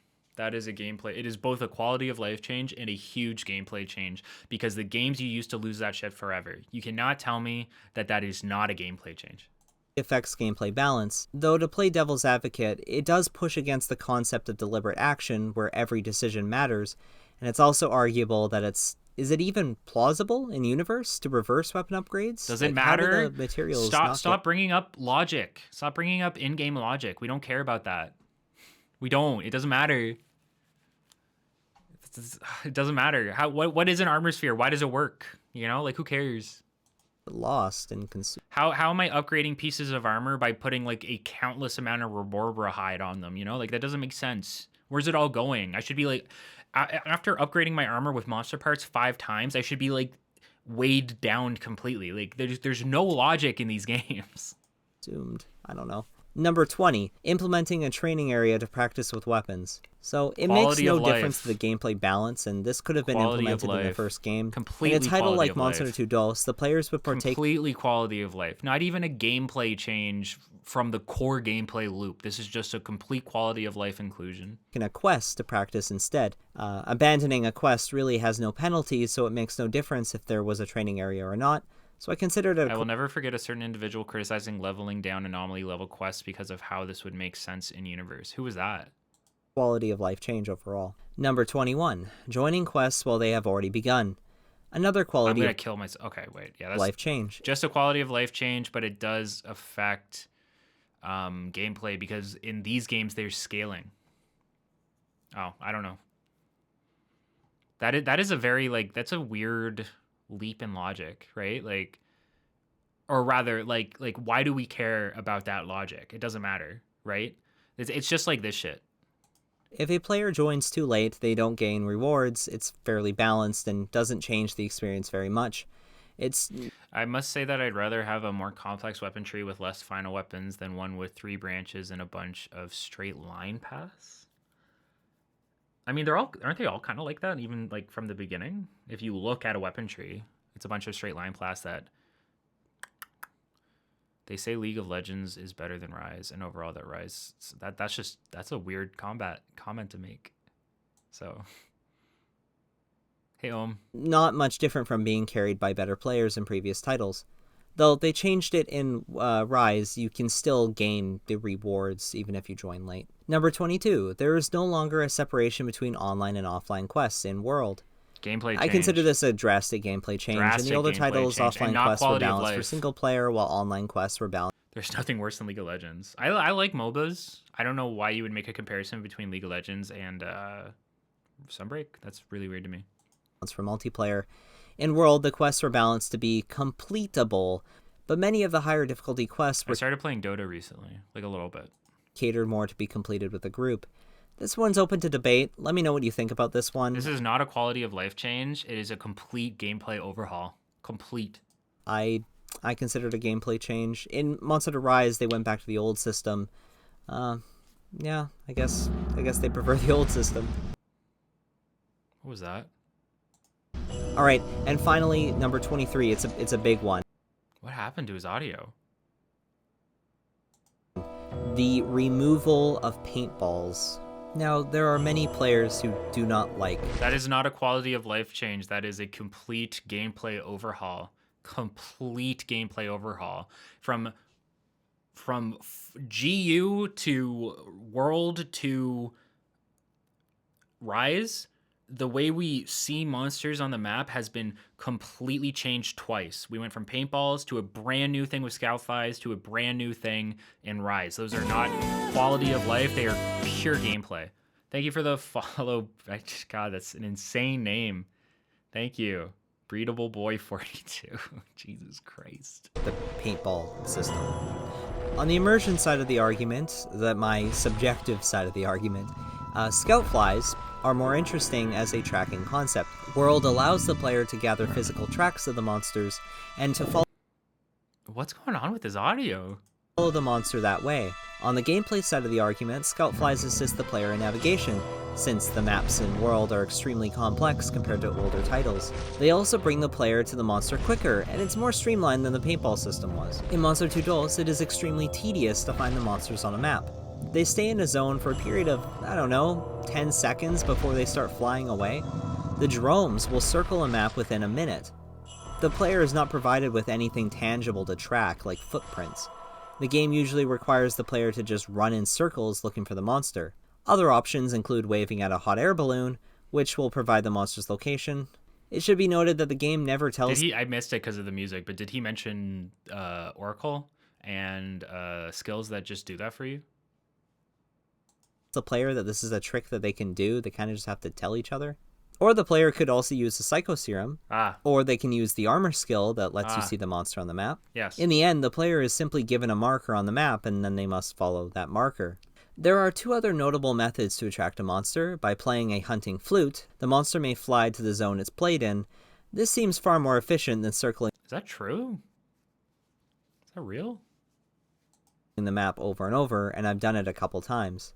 Also, placing down raw That's meat sick. I didn't know that.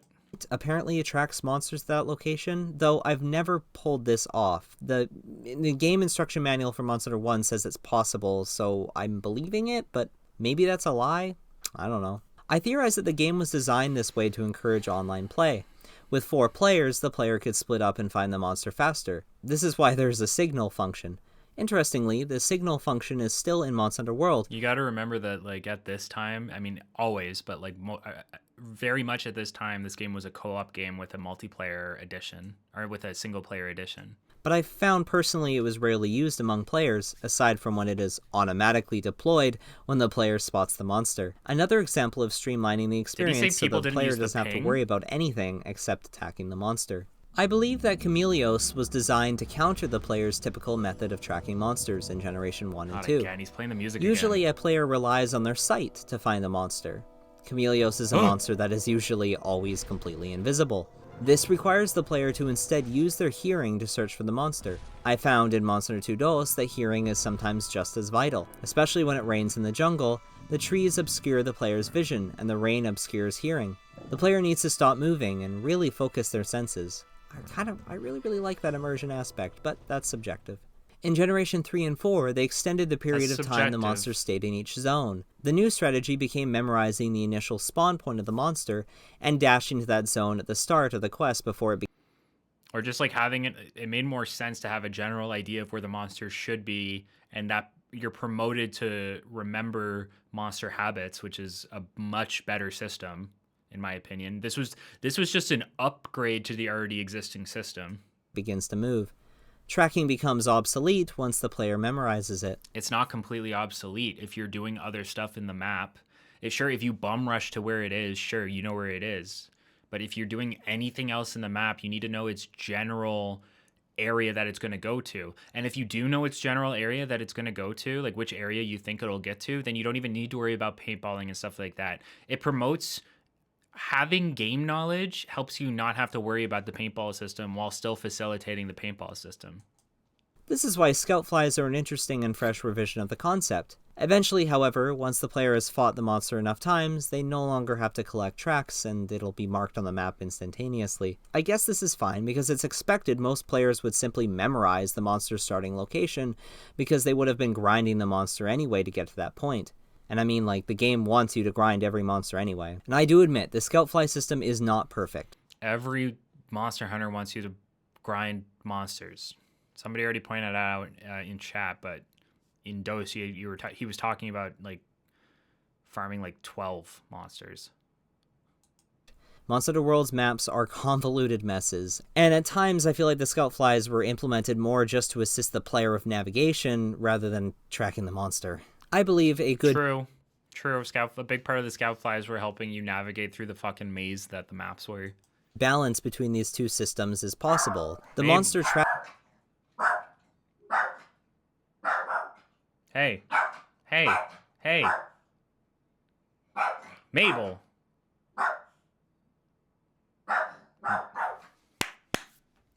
Bad.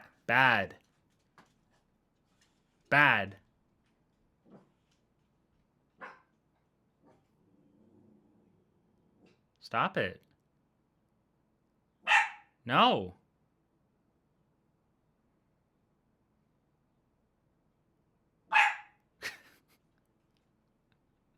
Shut the fuck up. Come here. Come on up. Come here.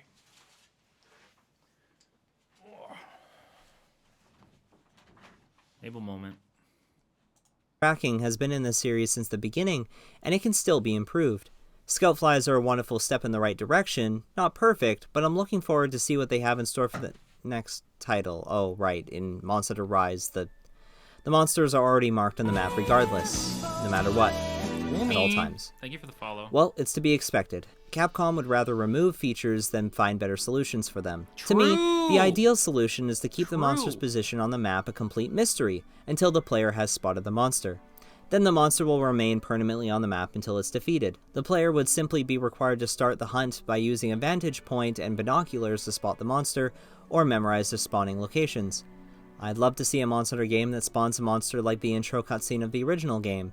You wait by a river for Rathalos to swoop down and attack the Aptonoth. From there, the hunt begins. Just an idea. I spent the time to go over many of the gameplay changes and quality of life changes in this section to highlight that just because a game is different now, it doesn't mean that it's bad, or bad game design. Rather, we should acknowledge that for the most part, for the most of these changes, change is good. And a lot of these changes don't actually affect gameplay balance or immersion. They really just improve the player experience. I'm using this section to juxtapose most of what I've discussed in the previous sections, which I hope don't come off as negative, but I feel like they are negative. I'm attempting to prove that Monster Hunter as a series overall is focused on streamlining the gameplay loop for DPS boss fights. Many of the changes that He said it. I think it was the first time he said it today. affect the hunting itself are positive and largely appreciated by the community at large. Many will agree that without hunting monsters, it won't be Monster Hunter, so obviously prioritizing hunting monsters is encouraged. Come here. Bad. Shut up. Sit. No, bad. The issue is that we haven't had a true Monster Hunter game in so many years, and it's just been normalized to this Monster Hunter portable formula that I feel like the community as a whole has forgotten what it means to be a true Monster Hunter game in the first place. The community as a whole has never fucking played Monster Hunter DOS until like very recently. The community as a whole most likely started in World. That's the majority of the community right now. The community as a whole, if pre-World, most likely started around 3 and 4. Mabel! Get! Come here. What is wrong with you? Seen many people use the quality of life changes as an argument saying that the older games are better, and I want to say that this is not the correct argument to have. The older games aren't better because the hunting is better. The hunting has progressively gotten better over the titles, I hope I've proved that. The older games are perceived better by veteran fans because there is more to the game's experience than just DPS. Boss fights. Yes, so veteran players might like, it's not always true, but they might like the older games better, and it's because those older games offer things that the newer games don't. But I can almost guarantee that when people think about old school, they aren't including DOS in their mind. Of the vast majority of players probably don't even consider DOS when thinking about that. They probably remember 4 Ultimate, GU, Try, 3U, Freedom Unite, you know? Boss fights. Streamlining the experience is one thing, but removing features altogether is removing a part of the experience. He's right about that. The importance on certain actions performed in the game are lost because they've been streamlined into just oblivion, as I've said before. Yes. The paintball and scoutfly systems are an excellent example of this. He's spitting. Because they're just gone now. Yes. By definition, hunting means to pursue and kill. You can look this up. Hunting is to pursue and kill. By removing the pursuing, we're now only killing.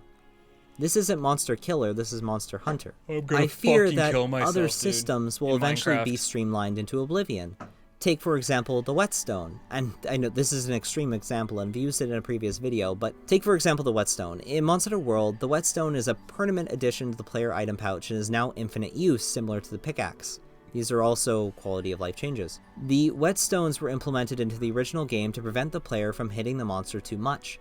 It's to prevent DPS, and to have the player be conscious about their hits.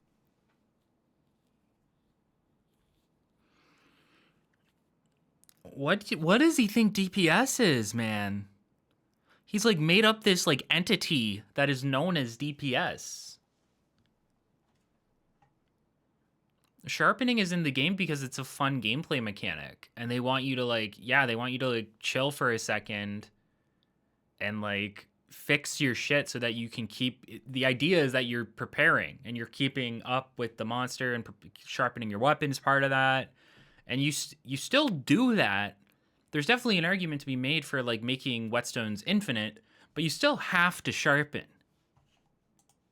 I didn't explore sharpness skills when I discussed all the attack boost skills. However, there are many skills that abuse weapon sharpness levels to negate the Whetstone's purpose. In Monster Hunter World Iceborne, there are builds that utilize Teostra's technique, a skill that prevents weapon sharpness from dropping when landing critical hits. Coupling this with the affinity boosting skills, it is entirely possible to negate weapon sharpness drops altogether, negating the need for a Whetstone entirely.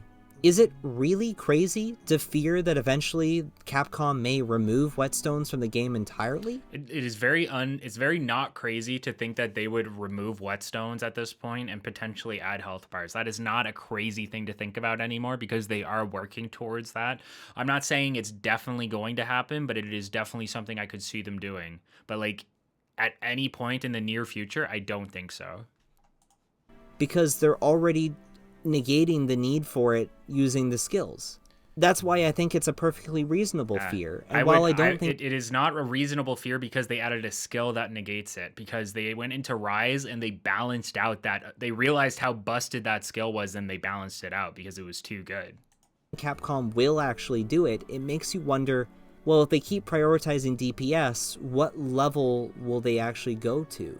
I found the way that Capcom advertises Monster Hunter games is actually quite similar to advertising fighting games.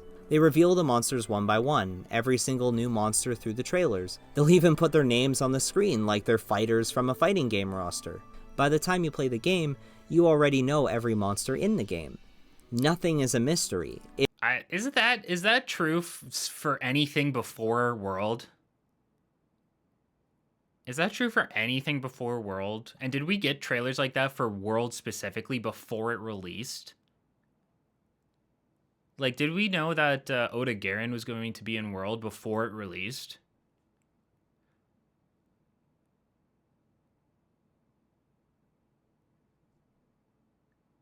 I feel like that's just not true for the majority of Monster Hunter games. There were some ecology trailers, I think, yeah. I don't feel like this is true. Maybe it is, but I don't think so. I cannot remember. I remember when World was coming out, I do not remember seeing a bunch of trailers for all the monsters being revealed. I think they started to do that for after the release of World because it became more live service and they wanted to feed you shit as it was coming out, and especially with like title updates and stuff like that. It's all in the open, and it's very much highlighted. I believe this plays into their design philosophy. They advertise the boss fights the player will... Like, I can only think of Anjanath and maybe Jagras that was shown in World before it came out. I'm sure there was other stuff that got shown, but I doubt everything did. Or even, like, the majority of it. Engage in. They're rewriting Monster Hunter's gameplay loop as a fantasy boss fight game, not a fantasy hunting simulation game. No, they're not. No, they're not. I mean, you can make the argument that, like, the newer games definitely have, like, streamlined to... I agree with that. The newer games have streamlined to a point where preparation is less incentivized, for sure. Until, like, the very, very, very, very, very end of the game where you're doing, like, insane, like, one-hit monsters and shit like that, you know? That is definitely true. But the extent that Jacob is trying to frame it from just 2 to the portable games is such a leap. It's crazy. Like, if you compare 2 to Rise, like, those games are almost night and day. I can definitely see that being a great comparison for sure between those two games. But, like, Dose to Try? Like, come on. Dose to even for Ultimate.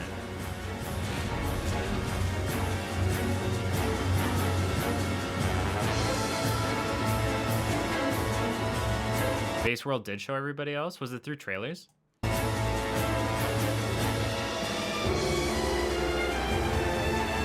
And did 4U and GU do... I guess GU can't really do it because it had everything, almost.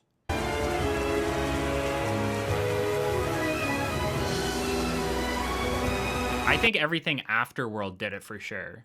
And I guess World. But I don't think Old School was like that.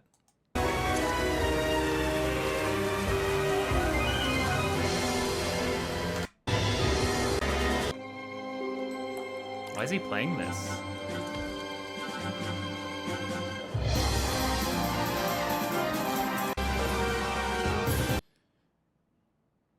Evaluation of art and why World is an insult. Okay. Monster Hunter 2 Dos is a piece of art, separate from my previous discussions which involved game design and player choice.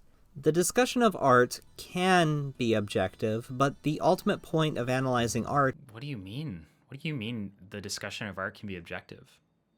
...is to extrapolate greater meaning than what is objectively presented. What? Or at least, that's how I feel.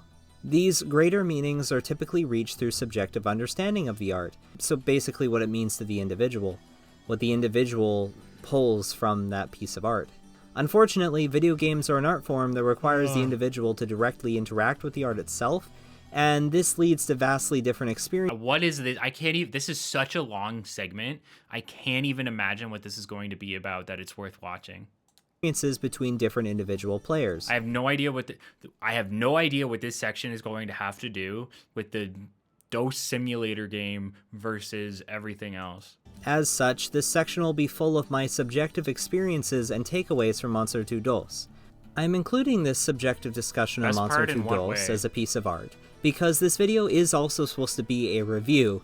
An analysis of the game's aesthetics and personal player experience is typically found in a game review. It's not hate watching. There's just a lot of frustrating stuff about it. Like there's been plenty of points that Jacob has brought up that are like very valid. I'm going to first discuss the objective presentation of the aesthetics within the game, including the visuals, audio, and text, then discuss the apparent narrative story that the game presents. At that point, it'll be more subjective. In these discussions, I'll compare the artistic intention of Monster 2 DOS to Monster World and a little bit of Monster Rise. I hope to present why I believe, despite the limitations of the game, Monster 2 DOS provides a richer, more valuable, and more intelligent narrative than the newer titles do. Yes. Though this is inherently an opinion and not a fact. No, it doesn't. I said yes, but no, it doesn't. No, it doesn't. 4U, in terms of old school, 4U has the best narrative. In terms of old school, it'd probably be like 4U, 3U, and then Freedom Unite. Those are probably the three best narratives in old school. Maybe GU if you really enjoyed GU's storyline. Although GU's storyline to me felt more like just kill a bunch of shit. Arguably, I would say that Gen 5 and 6, in comparison to most of the games, handled narrative better. Not great, but better than what most Monster Hunter games did. This section was saved to last because it holds the least amount of weight in this discussion. Honestly, we should view this section of the video as a bonus and not essential to my thesis whatsoever. However, I do have a lot of strong thoughts on the narrative of these games, and I still think that they are valuable to discuss regardless. Alright, so let's just talk about the aesthetics and narrative presented in Monster 2 DOS. DOS does have the whole narrative of DOS is that you're building this new village, right? You as a from what I understand anyway, currently. The title screen, let's just start at the title screen, is akin to a table. Yeah, the guild didn't really have a story. It kind of was just like a bit of a build up to Gogmazios, but like the most of the story was in the village. That's what village kind of became for old school, was story. Top with assorted wooden objects and archaic paper acting as the menu. This is a huge contrast to the menus found in the other Monster Hunter titles, which are built to look more like simple digital displays with the logo behind it. Literally Monster only 2 in DOS's fucking physical world, style dude. menu World incorporates Monster Hunter's in-universe culture and technology, delivering, in my opinion, a down-to-earth and comfy aesthetic. Many other in-game menus match this aesthetic. Every Monster Hunter game does this until World. Like every Monster Hunter game does this until World. And this has been used here and there in other Monster Hunter games. What are you talking about? What are you talking about? I personally enjoyed this aesthetic because it acts as a literal presentation of the art and culture of the game's universe. Monster Hunter World allows the player to choose quests off of paper as well, and in Monster Hunter Rise you can see stylized paintings of the monsters. So this aesthetic is present in newer titles as well.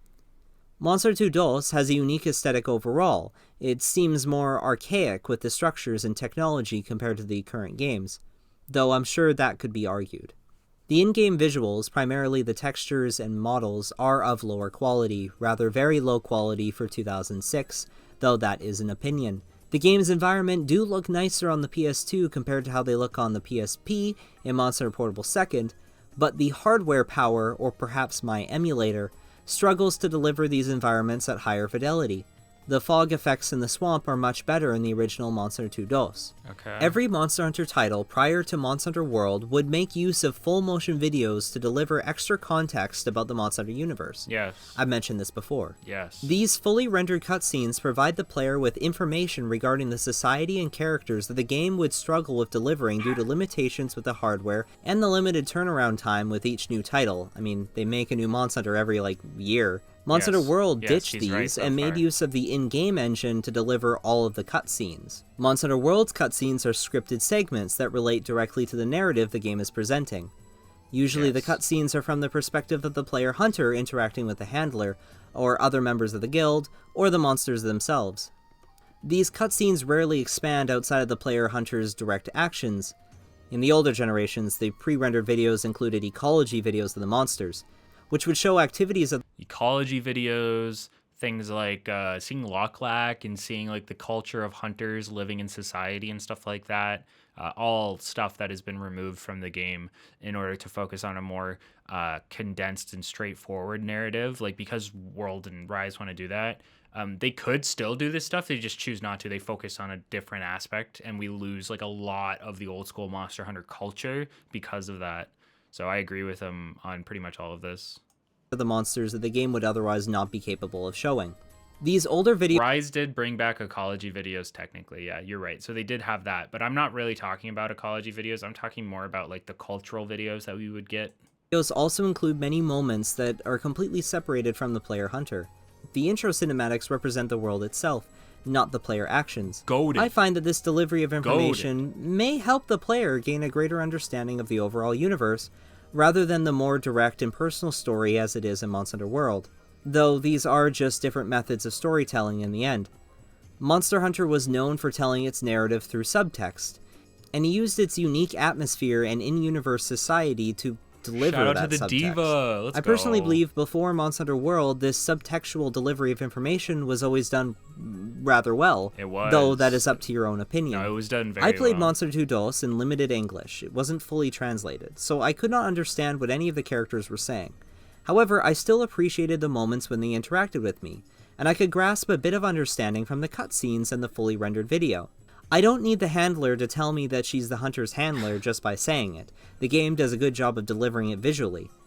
I personally find that Monster Hunter World suffers because it never uses these characters to branch out and do anything beyond what they've been signed up to do at the start of the game. Juxtapose this with a cinematic of the Jumbo Village lead. What does he mean by that? Because in Iceborne, the handler just completely goes off and does her own thing, completely, right? She has her own fucking storyline at that point. So I don't think that's completely true. Traveling across the world and settling a new village. It's quick, simple, and I learned so much about this character without a single English word being spoken. The music for Monster 2 DOS He is can't mainly mean base game because he's making these huge sweeping statements about everything that is new school Monster Hunter. And Iceborne was out when he made this video, I'm pretty sure. And Rise was out, but Sunbreak wasn't out, I think. special, because many of the music tracks written for this game didn't return in Monster Hunter Portable 2nd, and the music that did return eventually got replaced in Monster Hunter Portable 2nd G with songs from Frontier. For example, the battle background music written for the different hunting environments in Monster 2 DOS were replaced by the equivalent songs that were written for Monster Hunter Frontier. This is the original Tower of Battle theme for Monster 2 DOS.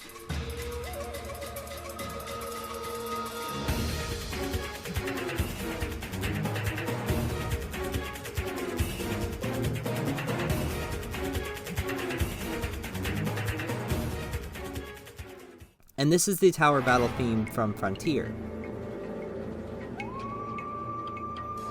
Both are good. What's the point we're making? That's the one I know, but I guess that's what he's saying. Goated theme. Goated theme. The Monster Hunter Frontier songs continue to be reused in Monster Hunter 3G, Monster Hunter 4, How did he get this again for 4 Ultimate, man? How did he get it again? What is it about this costume, Jacob? and even Monster Hunter Cross. Despite these songs being from Frontier, I never understood this. Dondorma Town returned in Monster Hunter 4G, but they wrote new background music for the main market area, so it's not the same. I wonder why Capcom is actively trying to avoid the original songs they made for Monster Hunter 2 DOS. You don't know they're doing that. Maybe they just liked the new stuff. Maybe they liked the Frontier song. The fact that they brought a Frontier song into like the newer games is actually at that time is like insane to think about, because everybody at the time thought that like the two development teams hated each other and would never use the same shit except for Hypnocatrice and Lavasioth and Freedom Unite, because those were developed in conjunction with one another or whatever. So like that's actually like a really weird thing that they did, but it's very interesting. It sucks that you lost like certain OST tracks, I guess, but like that doesn't mean that they're like trying to hide them or they're ashamed of them or anything like that. The main theme of Monster 2 DOS, translated as Hunter Go Forth, though I'm sure there's other translations What wasn't out a there, development thing? is a motif that is used many times throughout the game. It completely replaced the original Monster Hunter main theme, Proof of a Hero, in this game. The Proof of a Hero motif is heard, but it's incredibly rare to hear it in this game. Ironically, as the series has continued, the Hunter Go Forth motif has become rare to hear. In Monster Hunter World, we do hear it when we fight the Kashela Diora, but that's about it. I personally believe that Monster Hunter 2 DOS is the game where Monster Hunter found its voice. It's because Proof of the Hero is the main theme of the game, man. Like, Proof of the Hero is Proof of the Hero. You hear it when you Dragonate the fucking Gen Moran. Come on. People were crying about mainline getting the monsters and content with a one payment. That's not what I'm talking about. I do know that part. Yes, that's why they didn't get more monsters. But there is like terms there is like, I can't say they're facts, but they're like rumors of contention between the two teams, preventing like certain aspects from coming in. Apparently, like though, like mantles, for example, were like a cutting room floor in Frontier, and then they got picked up and brought into like World, as that's like a rumor. So that's pretty cool. Although many of the songs use stock sample loops, it makes up for it in its creative expression of the sampled sound. The varied and expressive nature of the soundtrack delivers...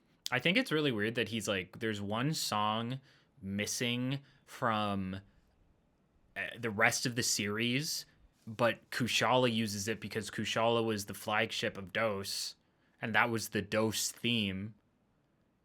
That I like that means something to him for some reason, when I'm sure it didn't to anybody else while they were working on the game.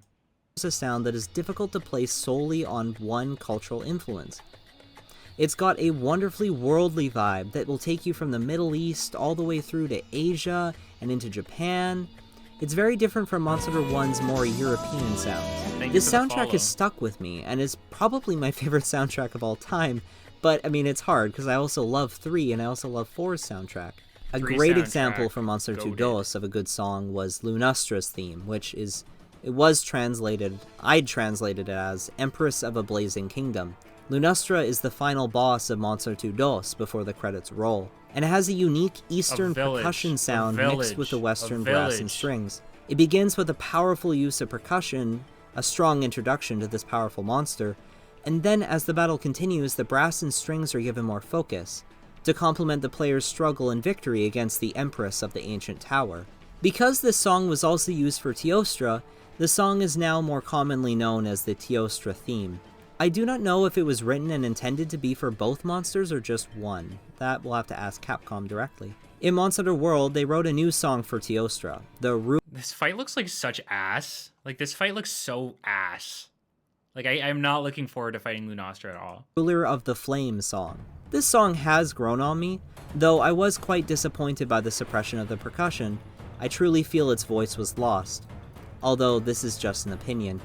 I know many were okay with this song. This is not in the script, but I wanted to say that I absolutely love the Teostra theme in Monster Hunter Rise, and I think that it's perfect, and they actually brought its voice back. So I'm very glad that the Monster Hunter Rise team delivered a song that really fits the themes of the Emperor and Empress of Flames.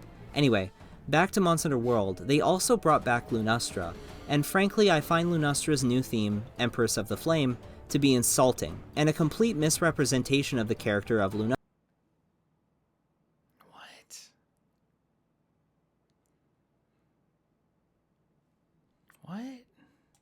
Lunastra. The song is just Teostra's song, but they added a harp and a female choir. Are we white knighting Lunastra?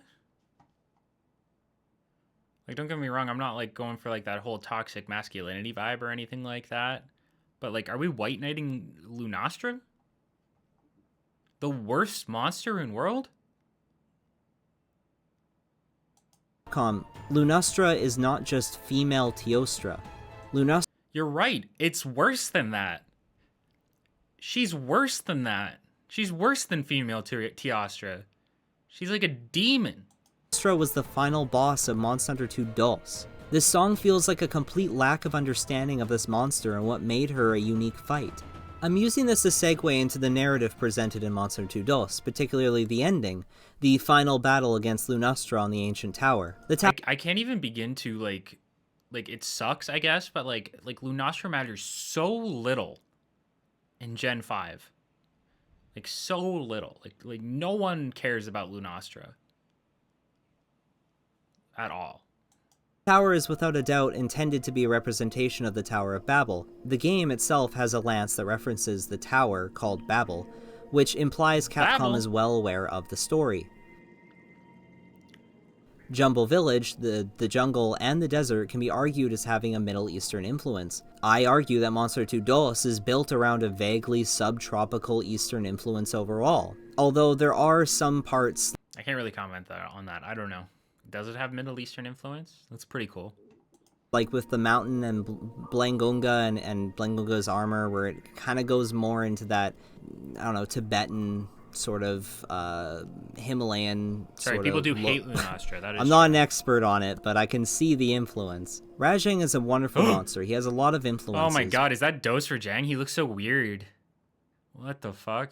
That's terrifying. One of his influences is a Minotaur. I feel like one of his least important influences... Can you explain the logic to me on how a monkey is able to shoot a laser beam out of his mouth? It just doesn't make sense and was done better in Monster Hunter 1G, where he didn't exist. ...is a monkey, despite... Did he exist? Did you walk into that? I saw that. ...the fact that newer Monster Hunter tends to advertise him as a monkey. Did he walk into that? One of his influences is a Minotaur. I feel like one of his least important influences is a monkey, despite the fact that... I'm not gonna knock him for gameplay. I put really shitty gameplay too sometimes in my videos. That was just funny. Newer Monster Hunter tends to advertise him as a monkey. Lunastra and Teostra are supposed to be manticores. I have personally come to believe that Lunastra and Teostra may also be based off of the Babylonian winged lions. The depictions of winged lions that are found in the ruins of the ancient civilization of Babylon. Again, referencing the tower. Despite not being able to read most of the Japanese text in Monster 2 DOS, there is enough context clues that reveal that the ancient tower had to have been built by an ancient powerful civilization, as it is ruined and no people are presently living within the tower, nor does any of the currently living NPCs have the capabilities or technology to recreate the tower. The tower is a symbol of something that no longer exists. When you mine at the tower, you gain Kashela Daora scales, providing the subtext, I guess context, to believe that the tower itself is made from Kashela Daora bodies, which is the flagship monster of Monster Hunter 2 DOS. The fight against Kashela Daora is stretched over 3 separate hunts and... Wait, do you fight? When do you fight Kushala? Is it before I guess it's before Lunastra, right? What's the hub boss? Shengao-Ren? White Fatalis? Probably White Fatalis, right?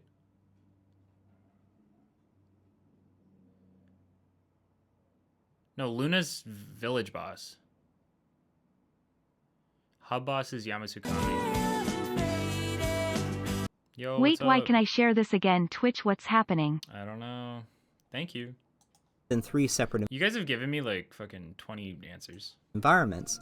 This is a difficult and long fight. After defeating this monster, the game shows the player a tower built out of their dead bodies. The tower is a symbol of a civilization that hunted the monsters to oblivion. The legendary Elder Dragon isn't so legendary anymore, it's just endangered.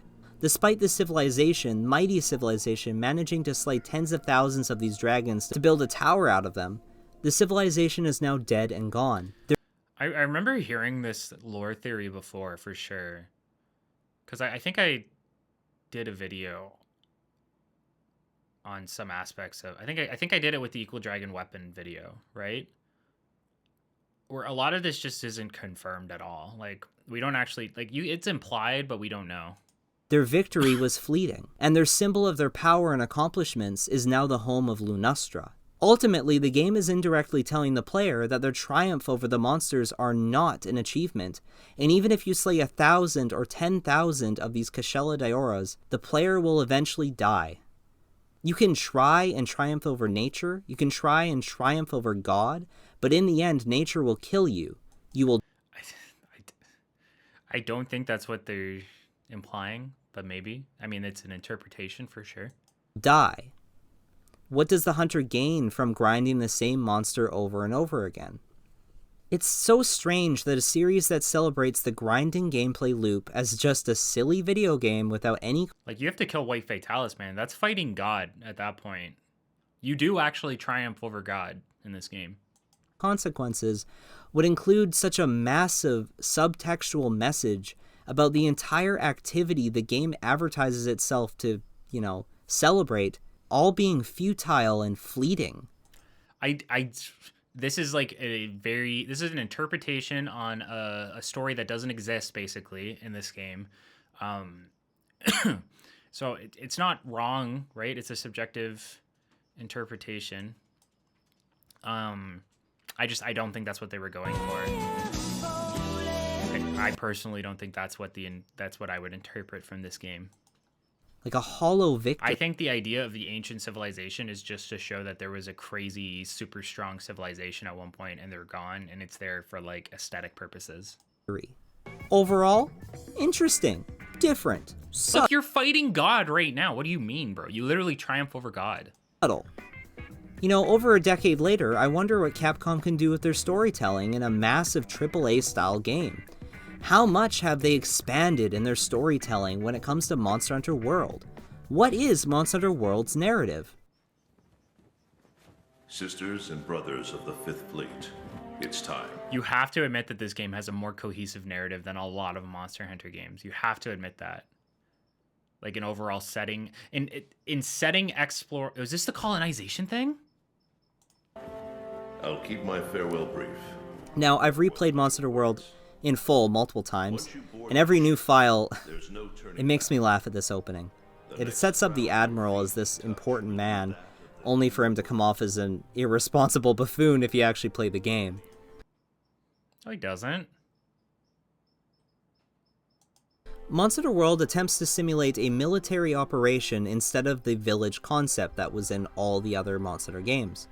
The story follows an army of elite soldiers, an army. Then they are colonizing a new world. It's really bizarre that they created a game that celebrates the colonization period of human history. The destruction of native culture and peoples is a pain that is still felt hundreds of years later. Whether it be Africa, Australia, or the Americas, colonization is considered in retrospect as an unfortunate mistake that we must...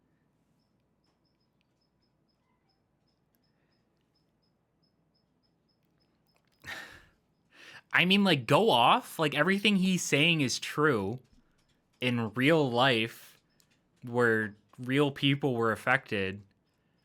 And if they were doing that in this game with virtual people, sure, because like if that's what they're trying to say, but you're not. There's no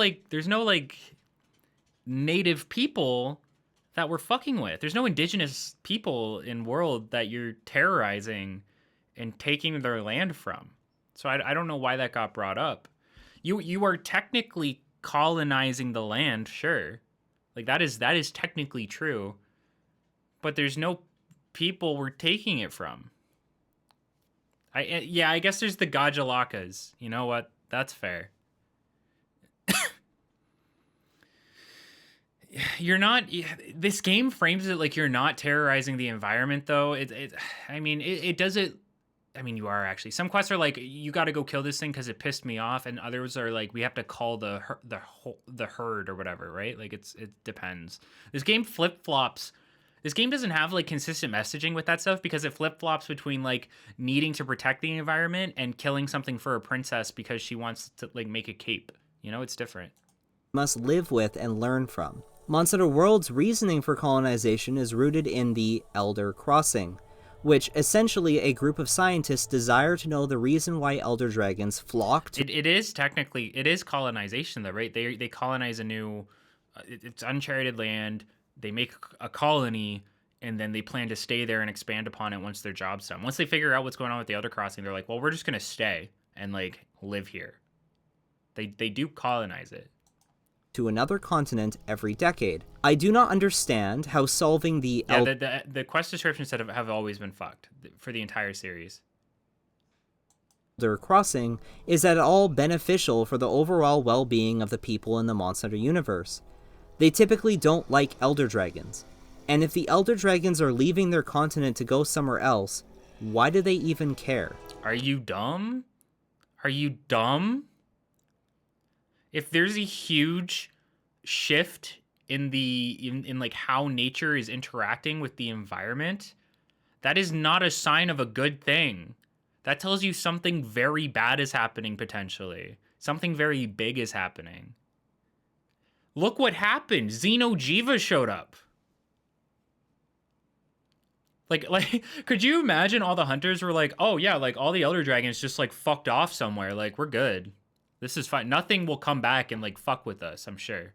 I'm sure nothing, yeah, no giant alien baby's gonna come back and like shoot a giant laser beam at us. That'd be crazy. No, we're good now. We're just good now. Like, are you serious? I didn't mean to call him dumb. I didn't mean to do that. That was just a fucking guttural reaction. I'm sorry. How does this group of scientists manage to convince the hunting guild to waste an absorbent amount of money to send multiple armies to colonize the new world, all to solve this mystery that has no bearing on their well-being? Because it has huge bearing on their well-being. What? Yeah, also army, it's like, there's like 20 people in the village, man. Maybe like 25. I can only theorize that it is simply a front for colonization, which would be funded by the established... I don't think Xeno is from space, isn't it? Isn't it just like bioenergy is like made some sort of like alien-esque creature off of the land? ...kingdoms within the Monster Hunter world. As Monster Hunter continued to expand as a series, it was developing some kind of Pokemon... This was such a good storyline. Like, I love the Fatalis storyline. I thought it was so good. They do colonize it though. They do just decide to live there and like expand. It is technically colonization, just not with like the historical implications. Though you could say that's like an irresponsible aspect of the game for sure. Like there are points you can make here about colonialism, 100%. Like I don't think that was the game's focus at all, but it does exist in this game. It does exist. Syndrome, where everything in the universe is tied to hunting monsters.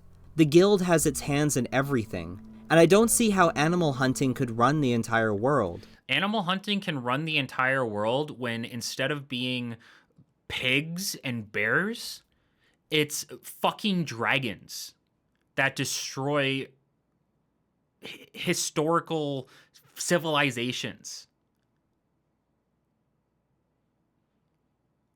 Like, is that not obvious?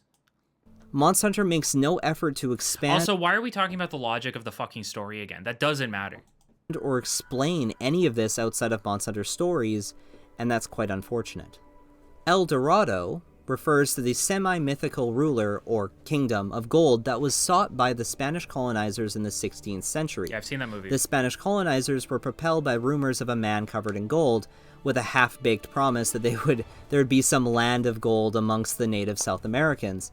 This led to conquests by the Spanish into deeper parts of South America, colonizing and conquering the local South Americans. This is all information I got from Wikipedia, just a simple Google search. So why, Capcom? Why did you name this map after El Dorado? If not... Because it's full of gold. Because it's full of gold. And because Kulve Taroth is covered in gold. It's a thematic parallel. It's a thematic parallel. El Dorado, full of gold. Man covered in gold. El Dorado and Monster Hunter, full of gold. Giant dragon covered in gold. Not only to cement the comparison to the era of colonization. Despite the story of El... Bro! Like... Bro! No! Dorado's search being tied to battle and destruction at the expense of the native South American peoples, Capcom insisted that their story of the unnecessary Thank you for the follow. slaying of Call of Taroth is a positive and celebratory event. Just like the Spanish colonizers, the guild sends in hunters to senselessly kill the native life just to get some gold. That is not what they were cooking, man. That is not what they were cooking. I'm sorry. I'm sorry. Like, you could, like you could make that argument, I guess. But, like, to try to reason out why we would kill something indiscriminately in Monster Hunter, like, that has been a series staple since day one, since Monster Hunter 1. That's just shit we do in this universe. And it's never, no one's ever questioned it. Should they question it? Yes. Like, logically, they should question it. Do they question it? No. Like every quest in Monster Hunter World and Iceborne, there is not sufficient reasoning to be hunting the native animals on the New World. The guild, frankly, should not be in the New World because they have no good reason to be there. Yes, they do. It's for the Elder Crossing. It's for the Elder Crossing. And then when they stay, they find more shit like Safi Jiva and then Fatalis. The monsters I think Fatalis was in the ruins of Castle Shrade, so that's different. But you know what I'm saying. are barely in the guild's way, and if they are, it's because the guild is imposing on their territory. The slaying of any of these monsters seems completely unnecessary because no village or town is ever in danger. That has been the case since day one. That has always been the case. The guild shouldn't be there to begin with. In this game, every time the player captures a monster, allowing for a non-lethal victory, the monster becomes available to be hunted again in an arena. Despite the scientists claiming that they are studying these— That is a mechanical inclusion for the player. It's not something that needs to be described by lore. these monsters and No, respecting we can't skip this segment. them, they throw them into an arena for you to slaughter when you're done researching it. Over the course of Monster Hunter World, the player, hunter, and handler solve the Elder Crossing. And they solve it all by themselves, basically. Despite the guild not solving this mystery with all their people, all their time, money, and effort that they had over the past 40 years. Yes. You are correct. It's not the best storyline. Yes, World does not have a great story. It only took 40 years. I don't understand how everyone in this game is so brain dead and bloodthirsty. When Zora Magdaros is preparing to die in the Everstream, the guild gives the army a choice between packing up and leaving or repelling the monster. They insist on staying, leading to this massive operation. Nergigante shows up and wishes to eat Zora Magdaros. The guild tries to kill Nergigante despite it having the potential to help them in their effort. Capcom did— It's attacking everyone.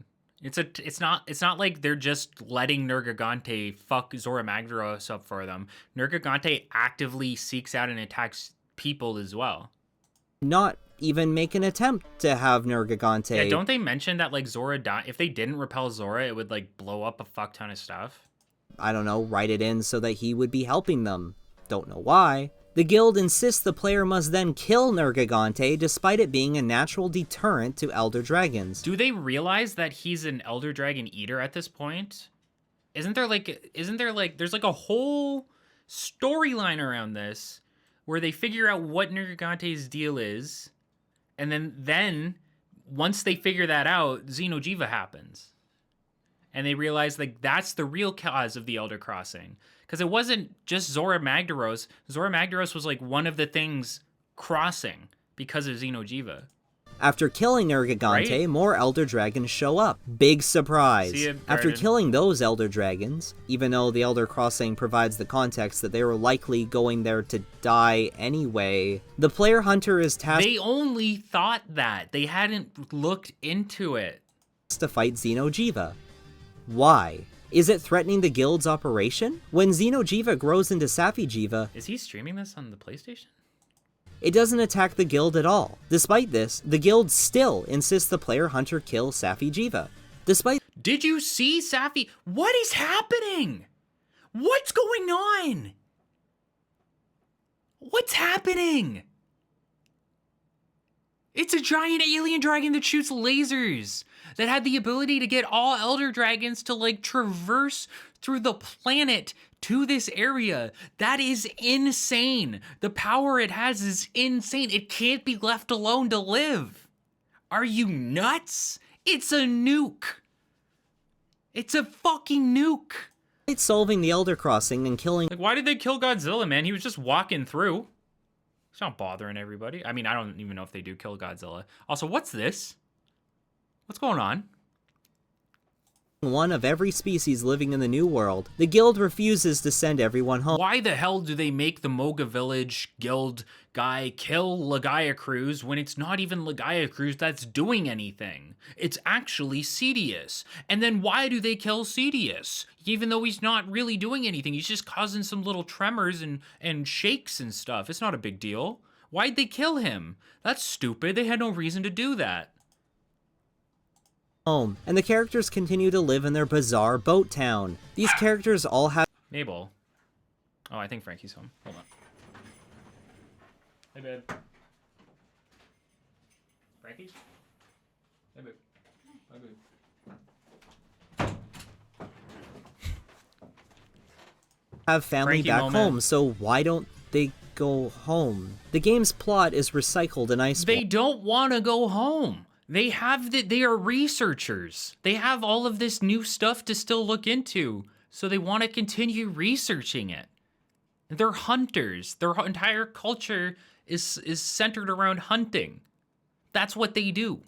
There's a new story regarding a mysterious migration of Legiana. This is tied to another elder dragon known as Shara Ishvalda, which is also minding its own business and not really affecting the guild.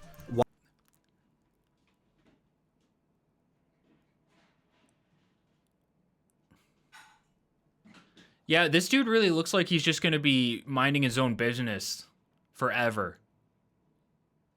Definitely no chance that if this dude's left unchecked, he could just fuck some shit up. Like, definitely no chance of that.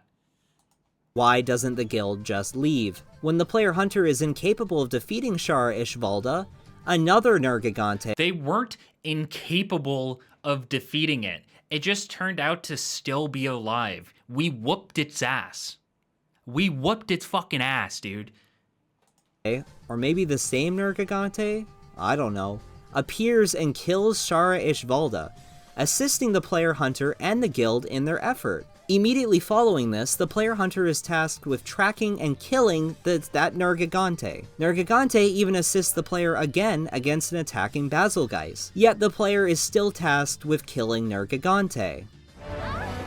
I knew it! It's Nergigante! The entire operation in the New World is supposed to be led by the Admiral, but instead he's off jerking off in the forest somewhere while the entire army just bums around killing animals. Some of them are huge.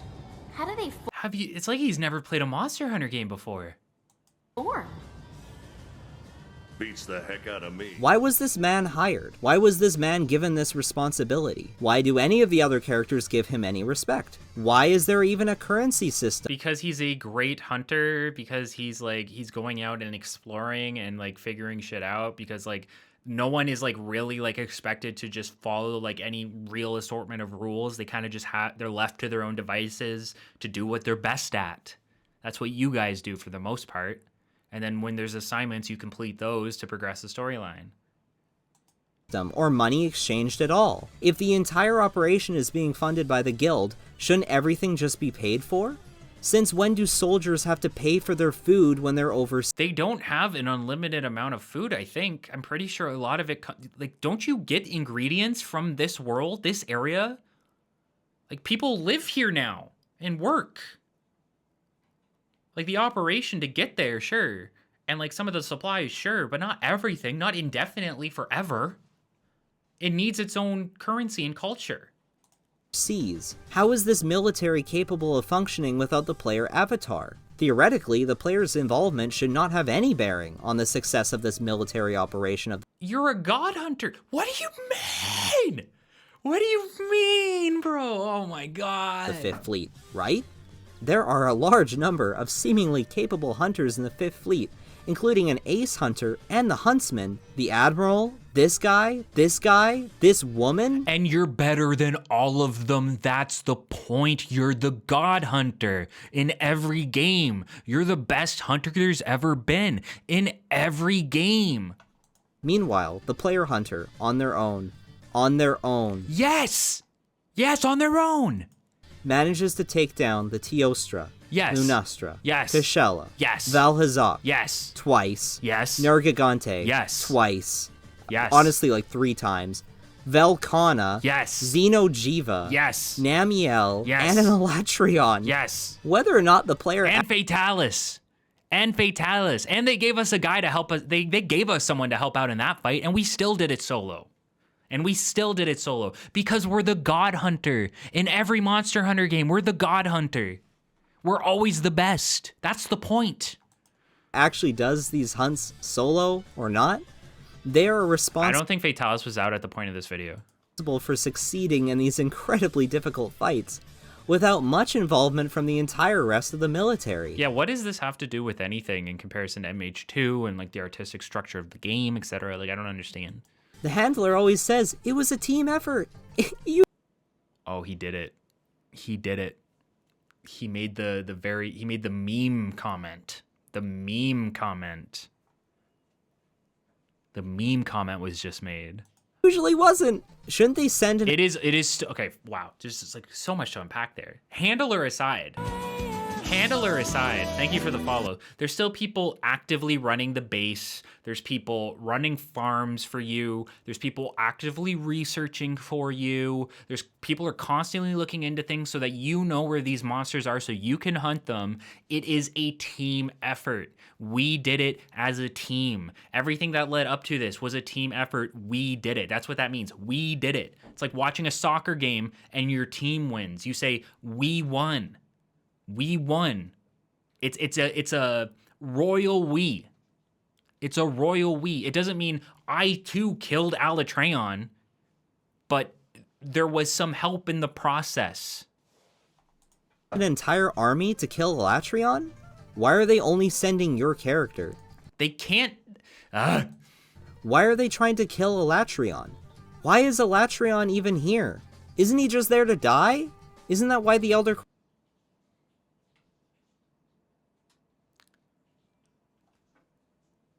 Alatreon shows up in Iceborne. We're past the Elder Crossing at this point, right?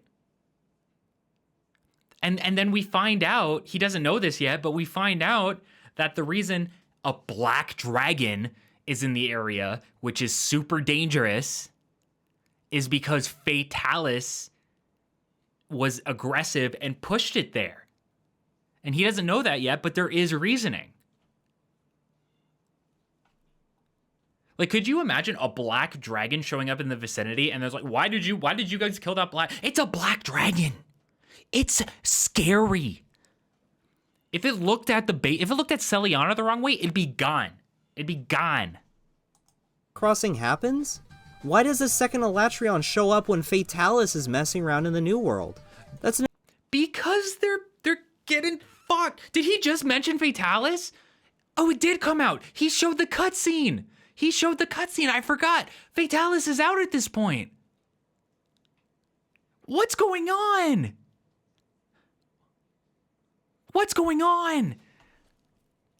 First Elder Crossing was becoming more recent, up from ebbing one each... Wait. First Elder Crossings were becoming more recent from being one each 100 years to one after a decade, and elders arriving at the New World stopped dying because of the overflow of bioenergy, and they became stronger. Thank you. There's context. There is reasoning for a lot of this. an entire ocean away. Why do they insist the player must go and fight Elatrion again? It's not doing anything.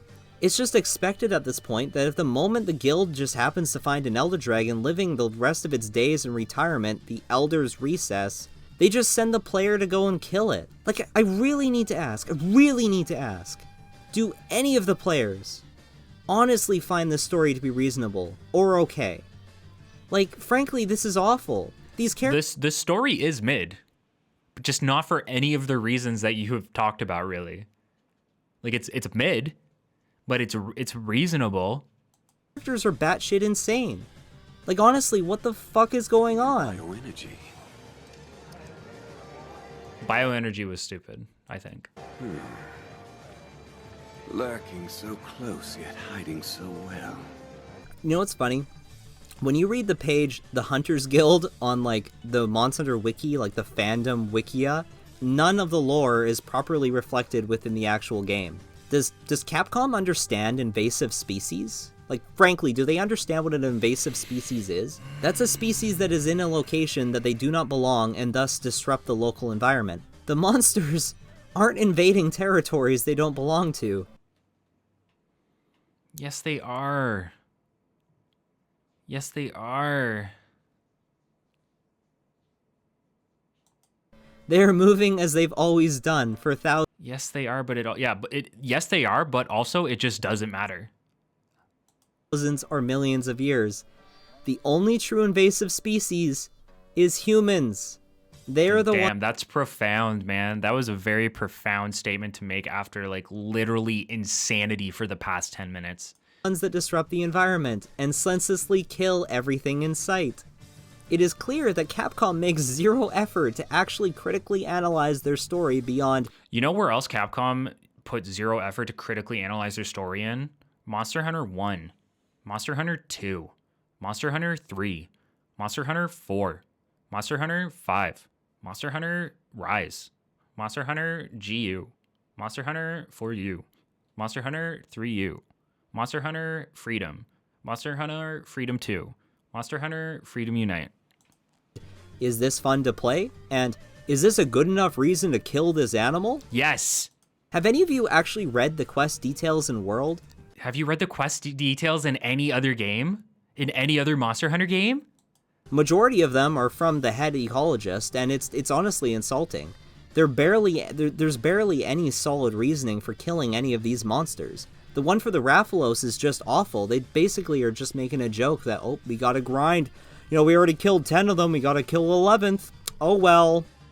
Interesting. Where'd you get him? You know where you drove off, Big Ugly? They ask you to kill Celtas for making Well, there's a spot hamburgers. further in there, and it's just loaded with these things. They're incredible. It's like there's this energy pulsing. What is the inside. Everstream? Is it connected to Elder Dragon energy? The dragon element? It's never really explained beyond bioenergy. In the Monster Hunter universe, Yeah, it was. Yeah, you're right. It sucked. It sucked. And the bioluminescence was just like a stupid, or whatever you want to call it. It sucked. There's a whole UHC video about quest reasonings and how it affects the world. What is he talking about? MH is kayfabe. There's only one Rathalos. What? It's what? bioenergy can grow into crystals. Bioenergy apparently. was stupid. How come in the Wyvern's End in Monster Hunter Cross there's no crystals? How come in the Frost Islands in Monster Hunter Rise there's no crystals? The Rotten Veil is a What point are you making? thinly veiled reference to Nausicaa of the Valley of the Wind. At least I believe. Though Monster Hunter Nausicaa? Nausicaa? World seemed to completely miss Nausicaa's message about Nausicaa. pro environment. Oops! Epic shallow reference, Capcom. Look, Was it? Was it even a reference?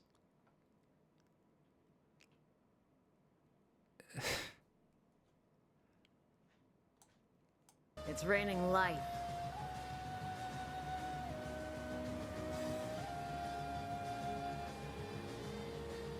Jacob, I love you, man, but this was fucked up. This was fucked up, dude. This was fucked up.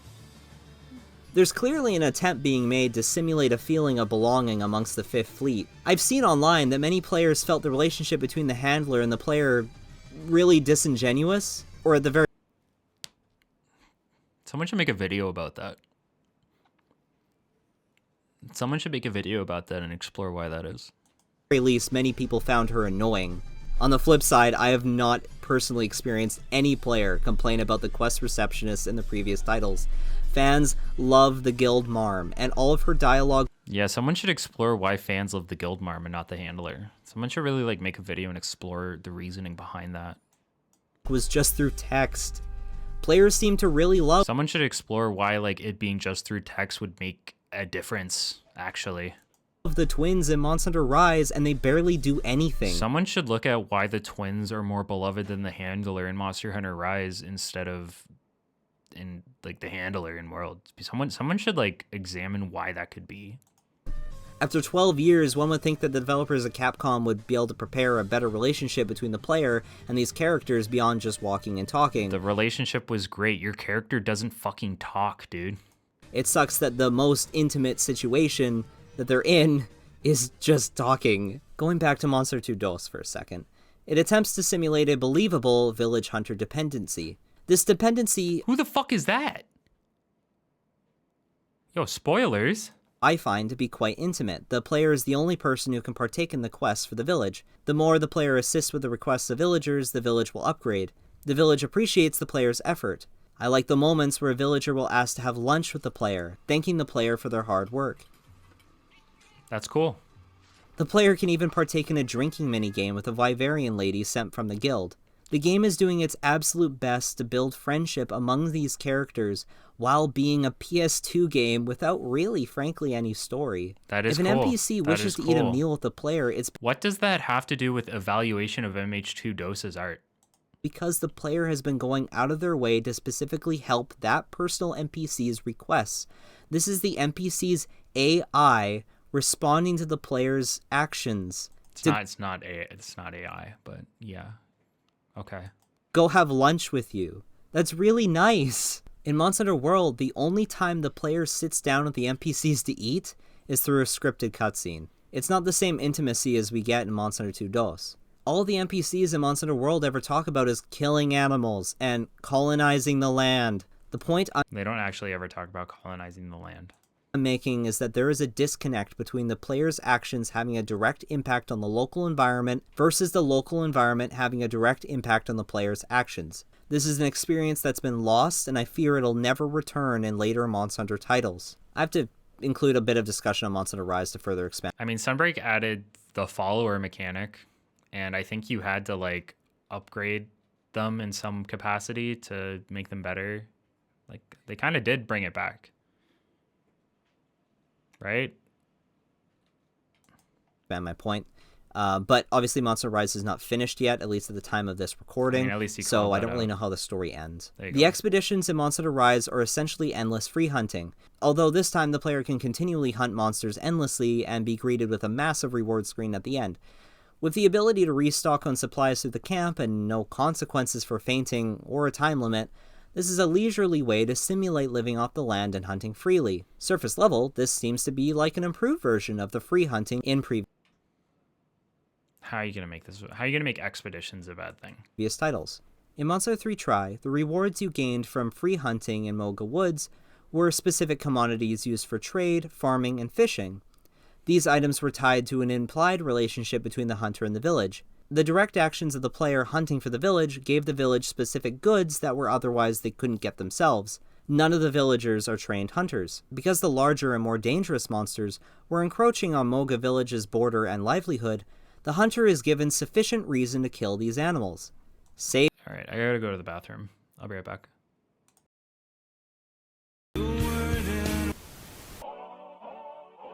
Present day. Present time. And you don't seem to understand.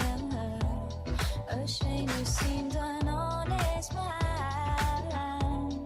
I know the fears you hold so dear will turn to whisper in your ear. And you know what they say might hurt you, and you know that it makes so much.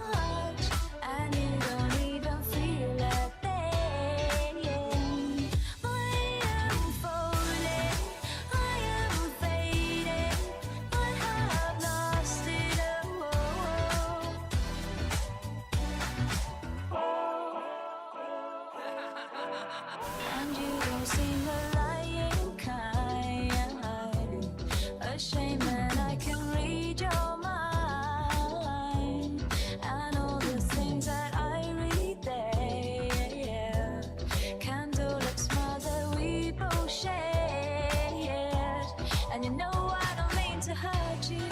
you know that it means so much, and you don't even feel a thing. I am falling, I am fading, I am drowning. Help me to breathe. I am hurting, I have lost it all. I am losing. Help me to breathe.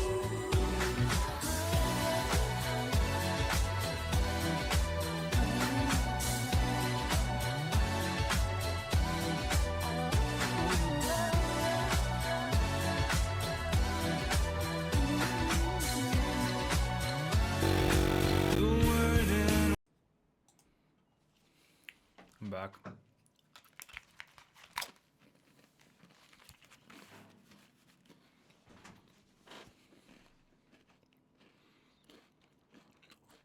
No, I had to pee. I had to go to the bathroom.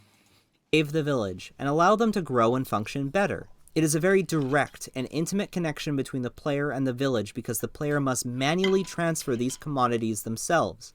In Monster Hunter World, Yes. if the characters request the player kill a Paolumu to help this Okay, again. Some of the stuff he's saying, like you know, that thing they had in Dose, really cool. Should have been expanded upon in future games. The way that they did expeditions in 3 Ultimate and Try, very cool. Should have been expanded on in future games, for sure. And what does that have to do with evaluation of Monster Hunter 2 Dose's art? this airship move, the player does not actually have to deliver the materials, it is automatic. I'm focusing on free hunting because in my opinion it helps deliver a more my kid- I went nuanced to my experience kitchen. of My player-hunter kitchen. environment symbiosis than the current quest system does. The free hunting system from Monster Hunter 3 Try and the Season Day modifier system in Monster Hunter 2 DOS create an experience unique to each game, and I truly believe they help deliver a stronger, more thoughtful experience to the player. I'm glad that in Monster Hunter Rise, the player will receive many monster materials for their efforts in free hunting. However, because their hunting has no direct impact on Kamura Village, it kinda loses its point altogether. It's no longer a strong bond between the player and the environment, it's just another way to grind the DPS boss fights. Mostly I guess true. overall, I'm thankful Monster DPS Hunter boss Rise doesn't fights. glorify colonization, because it's just embarrassing. The American viewers should know about this. I'm not American, I'm Canadian, but I was taught the same thing in He's school. Canadian? Do you guys remember when 30 million bison, buffalo, roamed the Great Plains of North America? Remember when the colonizers from Europe came in and killed them all? Even if you create a tower, a symbol of your accomplishment of killing millions of the same animal, you will die, eventually. You cannot triumph over nature, because nature eventually will kill you. I thought this was the message of Monster Hunter. And this is why Monster Hunter's entire message is overcoming adversity with your friends. That's the point of the series. That's the entire point of the entire series. Overcoming adversity with your friends. That is what Monster Hunter is trying to convey to you. to generate a stronger narrative. And making I cool really hats. do think that Monster Hunter either needs to be self-aware and subtextually teaching the player that senseless killing is wrong, or maybe go harder on the survival aspect and create an experience where the player I definitely think they could go the route. They could start going the route and talking about like senseless killing and stuff like that. But they just so we're aware, because he's framing it like this wasn't the case before. It has always been that. It has always been selfless, like, what did he say? Not selfless killing. Just like, it's just been killing. It's just been killing. Make a hamburger out of a Celtis or whatever. truly is in danger and must kill the animal to survive. The game is Monster Hunter. The player is a monster hunter. They should That's what we're never remove doing. the ability to hunt monsters, but they can at least try to make this experience a message about the symbiotic relationship between people, animals, the environment, and nature itself. They do that in World. They do that. They do that. They do that in World. The one you were just ranting about. There's a difference between hunting a monster and killing it for sport. Killing for the fast speedrun time. They do both. They do both. They do both. The game experience is currently built to benefit the latter, to make hunting as fast as possible, to make an action game. Yes. And it's just been flavored Later with these entries shameful and insulting focused more attempts on that. to create any kind of honest or thoughtful experience with a greater message. Bruh. Conclusion. We made it. We did it. What is happening? Okay, babe. Even Frankie after moment. everything is said and done, is Monster 2 DOS No. worth playing? Well, if you're a diehard Monster She was like, "Are you fighting with your viewers?" I don't think she knows what I'm doing on stream. That's funny. fan, then I absolutely implore you to try out the Hoogie. other older Monster Hunter titles. Monster Hunter Portable 2nd G is the best functional game out of the first 2 generations. True. You know what the stream's about, right? No. I'm like watching this guy's 3.5-hour video about why like Monster Hunter 2 is like Oh, you're the just last fighting- true Monster Hunter game. You're fighting with him. I'm not fighting with him. I'm just Okay. what the fuck? All right, bye. Oh, you're fighting with him. If you're a masochist, then yeah, you should play Monster 2 DOS. It's probably the most difficult video game I've ever played. I cannot stress enough that even after beating Elatrion and Iceborne, I cannot seem to defeat a low-rank Azure Rathalos in DOS. This game is brutal. With Lance? That's crazy. And is constantly working against you to make this a grueling and tedious experience. Without any online multiplayer servers available, you get no assistance. It's all on your own. Only attempt this Like, yeah, why was that never brought up in the video? So many of the things he pointed to don't even consider that. game if you have like at least 1,000 hours in Monster Hunter Portable 2nd G, or Freedom Unite as they call it in the States. Your skills in Monster Hunter World, they just won't do much here. This video was made to explore how Monster Hunter's changed, and more specifically how No, it wasn't. It wasn't about exploring how Monster Hunter has changed. That's not Why are true. you white? That's not what your video was about at all. Your video was about praising the like DOS specifically and looking at how something was lost in the later games, starting from like Gen 3, which just isn't true. different Monster 2 DOS is. It's true, Monster 2 DOS in particular provides a unique experience not found in any other title in the series, and should be recognized as the last true survival simulation Monster Hunter title. It should also be acknowledged as a pioneer of many features that are mainstays in the current series, including armor upgrades, the decoration system, time of day cycles, and a plethora of amazing monsters, It 100% should be recognized as pioneering those things. That's true. amazing music, amazing characters, and everything. However, Monster 2 DOS is also extremely frustrating to play. Yes. I find the controls and the camera are always working against me. Yes. The other quality of life changes found in the titles that followed this game are certainly missed. But the Yes. game isn't unplayable. Not like Monster Hunter 1. That game is actually unplayable. Monster 2 DOS Wow, is a big complete game facts, and a big worthwhile facts at experience the to end. try. Let's go. It's just really difficult to play. I remember reading a tweet, I think it was from Gaijin Hunter once, that basically said, Monster Hunter hasn't gotten easier. You've gotten better. I hate that argument. That is just not true. That is just not true. Like it's just not. I hate that comment. Because you can literally you can go, I did it. I played all of them up to World and Rise. I did that from Gen 2 to 3, like Freedom Unite up.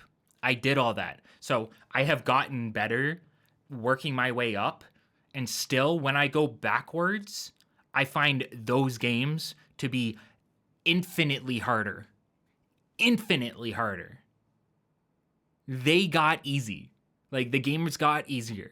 That is just fact. I am not playing 1. 1 looks so garbage, man. Maybe I'll play MHG on the Wii. Oh, no, that's not true. The game is much easier to play now. Yeah. The camera is smooth, The controls are even smoother. Yep. The player animations are faster. Yep. The combos are easier to string together. The hitboxes are tighter. The Yep. game gives the player more free supplies. Yep. The game provides more tutorials. The Yep. player isn't required to constantly manage their inventory. Yep. They're not hindered by the time of day or season. Yep. They don't have to worry about the small monsters. They don't have to worry about the pickaxes breaking. The game provides offline assistance in the form of the felines or the palamutes, which automatically heal the player, buff the player, manage the small monsters for the player, attack the monster and deal damage. There's so many examples. I can face a Yen Kutku in Monster Hunter 4, and it's the easiest thing. But a Yen Kutku in Monster Hunter 2 DOS takes precision and critical thinking. It's hard.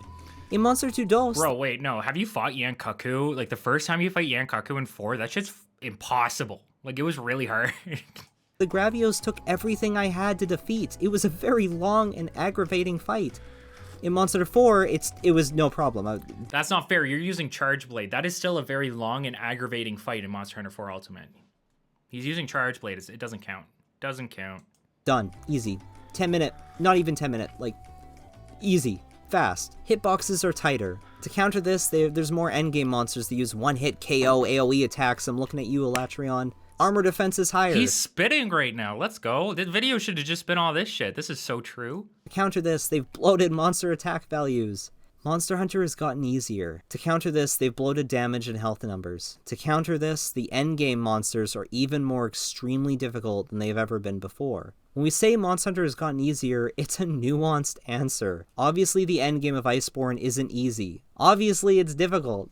We cannot deny, however, that the challenge imposed by low rank has gotten significantly easier because it has, and anyone who's played all these games would see it. Yeah, the low rank gets easier from like Freedom 2, Freedom Unite. Like, even those, the low ranks, like a walk in the park. I've spent over 80 hours in Monster 2 DOS, and I'm still only playing low rank offline because that's all there is available. Quest list is very small, but that doesn't mean that the content is any less. The last time I played through... Yes, it does. Yes, it does.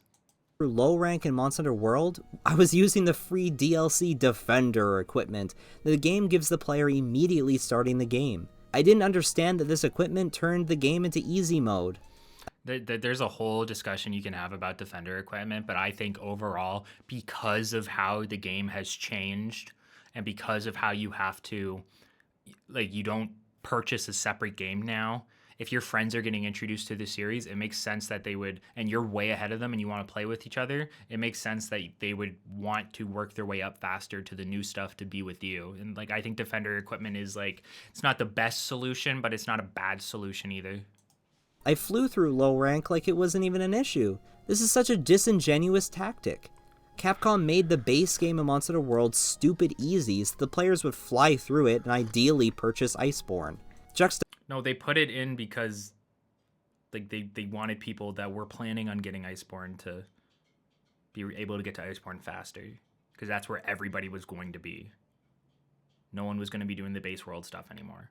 Opposing this to Monster Hunter 2 DOS, it makes me appreciate the effort that went into making this game's content last. Playing Monster Hunter 2 DOS reminded me of when I played Monster Hunter 3 Try, you know, for the first time all those years ago. That was a good feeling, yeah. Actually, playing Monster Hunter Try for the first time and playing it with my buddies and just like grinding it nonstop online, awesome. Bottom line though, this Monster 2 DOS is still incredibly satisfying to play, regardless of the high difficulty or frustrating archaic design. Monster 2 DOS had me experiment with weapons outside of my comfort zone. I like Lance now. I'm a Lance user. That was never a thing. What is the best solution? I don't know if I have one. I don't think I do. Like, if you want your players to get caught up, right? Like, I don't know what the best solution is necessarily. Before. Monster 2 DOS, you know, doesn't make me worry about dealing massive damage or DPS. Technically, Final Fantasy 14 lets you just purchase a skip, and you're there. But rather to be precise and careful of my choices. The game was certain aspects of Monster Hunter were just a pain to play, but other aspects were just legitimately harder.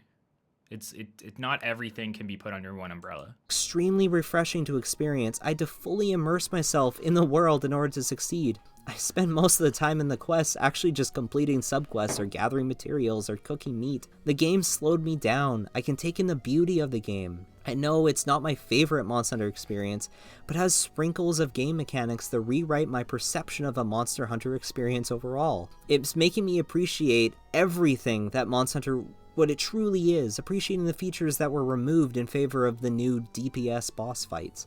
Look, a video game will always have room for improvement. Do you think that's the last time he says it? Because he just said it. Do you think that's the last time since the video is so close? Absolutely. But not at the expense of losing features. Monster 2 DOS is a different experience. It's the original, pure Monster Hunter experience. I desired for this video to explain how the Monster Hunter experience has changed, and why, to some players, the more intimate experience with these games has disappeared. The number one reason being that they've clearly prioritized combat above everything else. I would believe players would argue that the most appealing part of Monster Hunter is the boss fights. Sure. Yes. The most unappealing part of Monster Hunter is when the game is tedious, which ended up being just about everything else in the old games. Depends what we're considering tedious, but mostly. And even sometimes the boss fights themselves, like Plesioth. It's clear that Capcom wanted to make Monster Hunter experience more approachable, thus the streamlining and the focus on the DPS boss fights, because... Oh, he said it again. I didn't think he would. That's what people... We got 5 minutes left. ...seem to like the most. Monster 2 DOS was attempting to expand on the more unappealing aspects of Monster Hunter and focus in on them for what they truly are, to focus on being a simulator. Every subsequent game has attempted to fix the more unappealing aspects, but unfortunately, they ended up just... I thought you were, not that I mind, but I thought you were leaving Garden, or did it just like latch onto you so hard you had to like stay? I played every single game on the franchise up to this point now, and most of this was World removed these, Rise brought some, but all the other games in the middle after DOS don't matter too much for this conversation. What? Removing them through the streamlining. Capcom made mint chocolate ice cream. Capcom got scared when it just wasn't selling as well as they hoped. Capcom took the obvious route and they added more chocolate. People liked it, Capcom made money, and then Capcom forgot that it was meant to be a mint ice. So really, the failure of Monster Hunter is due to capitalism, is what we've learned here today. Ice cream. Bottom line, I need to face the music. Capcom will never bring back the mint. Monster Hunter Portable is the norm now. My dream survival simulator Monster Hunter, it will never exist. I in no way would consider World to be a portable game. That's crazy. And all I have that's close to this is this aggravatingly clunky PS2 game. And I guess Minecraft? There's Monster Hunter mods for Minecraft, right? I know as Western fans, we have very little influence over this Japanese franchise. This is all wishful thinking. If Monster Hunter continues to streamline and focus on DPS boss fights, all we can do is... That's not as true anymore. Unfortunately, the biggest amount of people in the West showed up with World, though, so like they're going to want more World stuff. Appreciate the old days, and enjoy the new games for what they are. Remember that at least no matter what, the combat is still fun. Bryce did a great job on that. Really fun combat. Nah.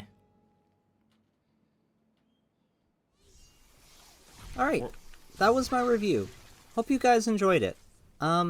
Another little bonus, just for fun. Is that a review? I wouldn't call that a review, man. He also didn't, like, conclude his thesis. Let's talk about my personal subjective desires for the next Monster Hunter title. These are entirely my own desires. They're not even expectations. And these are just for fun. They're my opinions, alright? Just for fun. So, for starters, the games need to return to a survival-focused standard overall. This is my opinion. The world needs to be more open, and we need to step away from the current quest village system. The player should be able to accept many quests at once. I do think this is what's going to happen. I do think we're going to get a naturally open world soon. And leave the village to freely spend hours out in the field completing as many quests as they have in their list. We should be able to camp out in the wilderness and prepare all of our own supplies and just hunt monsters. Returning to the village should be a deliberate choice, not this automatic thing that happens after you finish a quest. If anything, the camp itself should be a traveling caravan, kind of like Monster Hunter 4, that already comes with a blacksmith. So, like, everything you would ever need can just be accessed from the camp. And you don't always... He's describing Wild Hearts. He's literally describing Wild Hearts. How funny is that? That's crazy. always need to return to the village like every quest. Multiplayer can remain the way it's always been. You can still assemble in a gathering hall, the village, or town. You can still accept quests that way. Hunting needs to be viewed as a job. Money needs to be the only currency. Every single quest should come directly from an NPC or be related to the overall story. Monsters should be considered bounties again, not boss fights. Selling monster materials should earn way more money and should be normalized again. Small monsters need to be treated like large monsters. They should share materials. The end of low rank should be far more difficult. The game should treat the end of low rank as the end of the game, and high rank as extra content. We don't need tempered or hyper monster systems if we just made high rank way more aggressive. A superior tracking system should take over. The monsters should not just spawn in the same location every quest, but be a new experience every quest. Tracking monsters should be tied to the player's skill and knowledge, not an automatic tracking system. Monster interactions with the environment need to be more nuanced, or at least on par with the original animations in the ecology videos. The start of a hunt should be waiting for an Aptonoff to come to the river, and then wait for that Raffalo. That's too much, man. That's too much. Dose wasn't even like that. To swoop down. If a farm system must return, it should be like the game should make you watch paint dry. And then once the paint is dry, an Aptonoth should come up and slip in it. And then upon slipping in it, a Rathalos should swoop down and eat it. But that's not what you're hunting. You're actually waiting for the Celtis Queen to show up after the Rathalos leaves. Monster Hunter portable games. It should require money and be viewed as a privilege, not free items. Keep gathering fast, but put more importance on it. Force the player to actually go out and gather honey again. It sounds tedious, but I assure you, the overall experience will be better. Balance the game knowing the player will have limited supplies. It is way more satisfying. I believe armor spheres need to be removed. The armor needs to have fixed defense or upgrade trees like weapons, like it was in DOS. Armor systems need to continue to focus on mixed sets. Individual pieces should be more difficult to acquire, but provide useful defensive skills. The game should be built to prioritize an armor that protects the player from a certain monster or environmental hazards, not to prioritize attack skills. Attack skills should just be removed. Combat should be focused on player skill, not player stats. And finally, overall, Monster Hunter should be more nuanced and involved experience. There is more that can be done with this game franchise beyond hunt large monsters over and over and over again. Thank you for watching. Love you. And he must have a good really night. like Wild Hearts. Unless it's the morning. Like, Wild Hearts was pretty good. Have a good day. So. Play Monster Hunter. Play Rise. Or DOS. I don't do whatever the hell you want. Bye. Oh, look at these two videos. That's cool. That's cool. Wonder who made those. Why do they recommend me my own videos?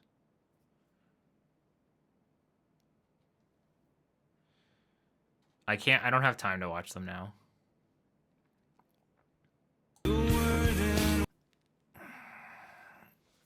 Alright, well, that's it. I don't really have any additional thoughts outside of what was said in the video already. Just there was a lot of like it was just a mess. It was just a mess, and a lot of conflicting opinions, a lot of just like incorrect stuff being said. Hi Dune, yeah, I got a bunch of Dune and Mahjong. I got a thing of Mahjong there. Time to go play Tears of the Kingdom. Thanks for watching. Shout out to the VODers.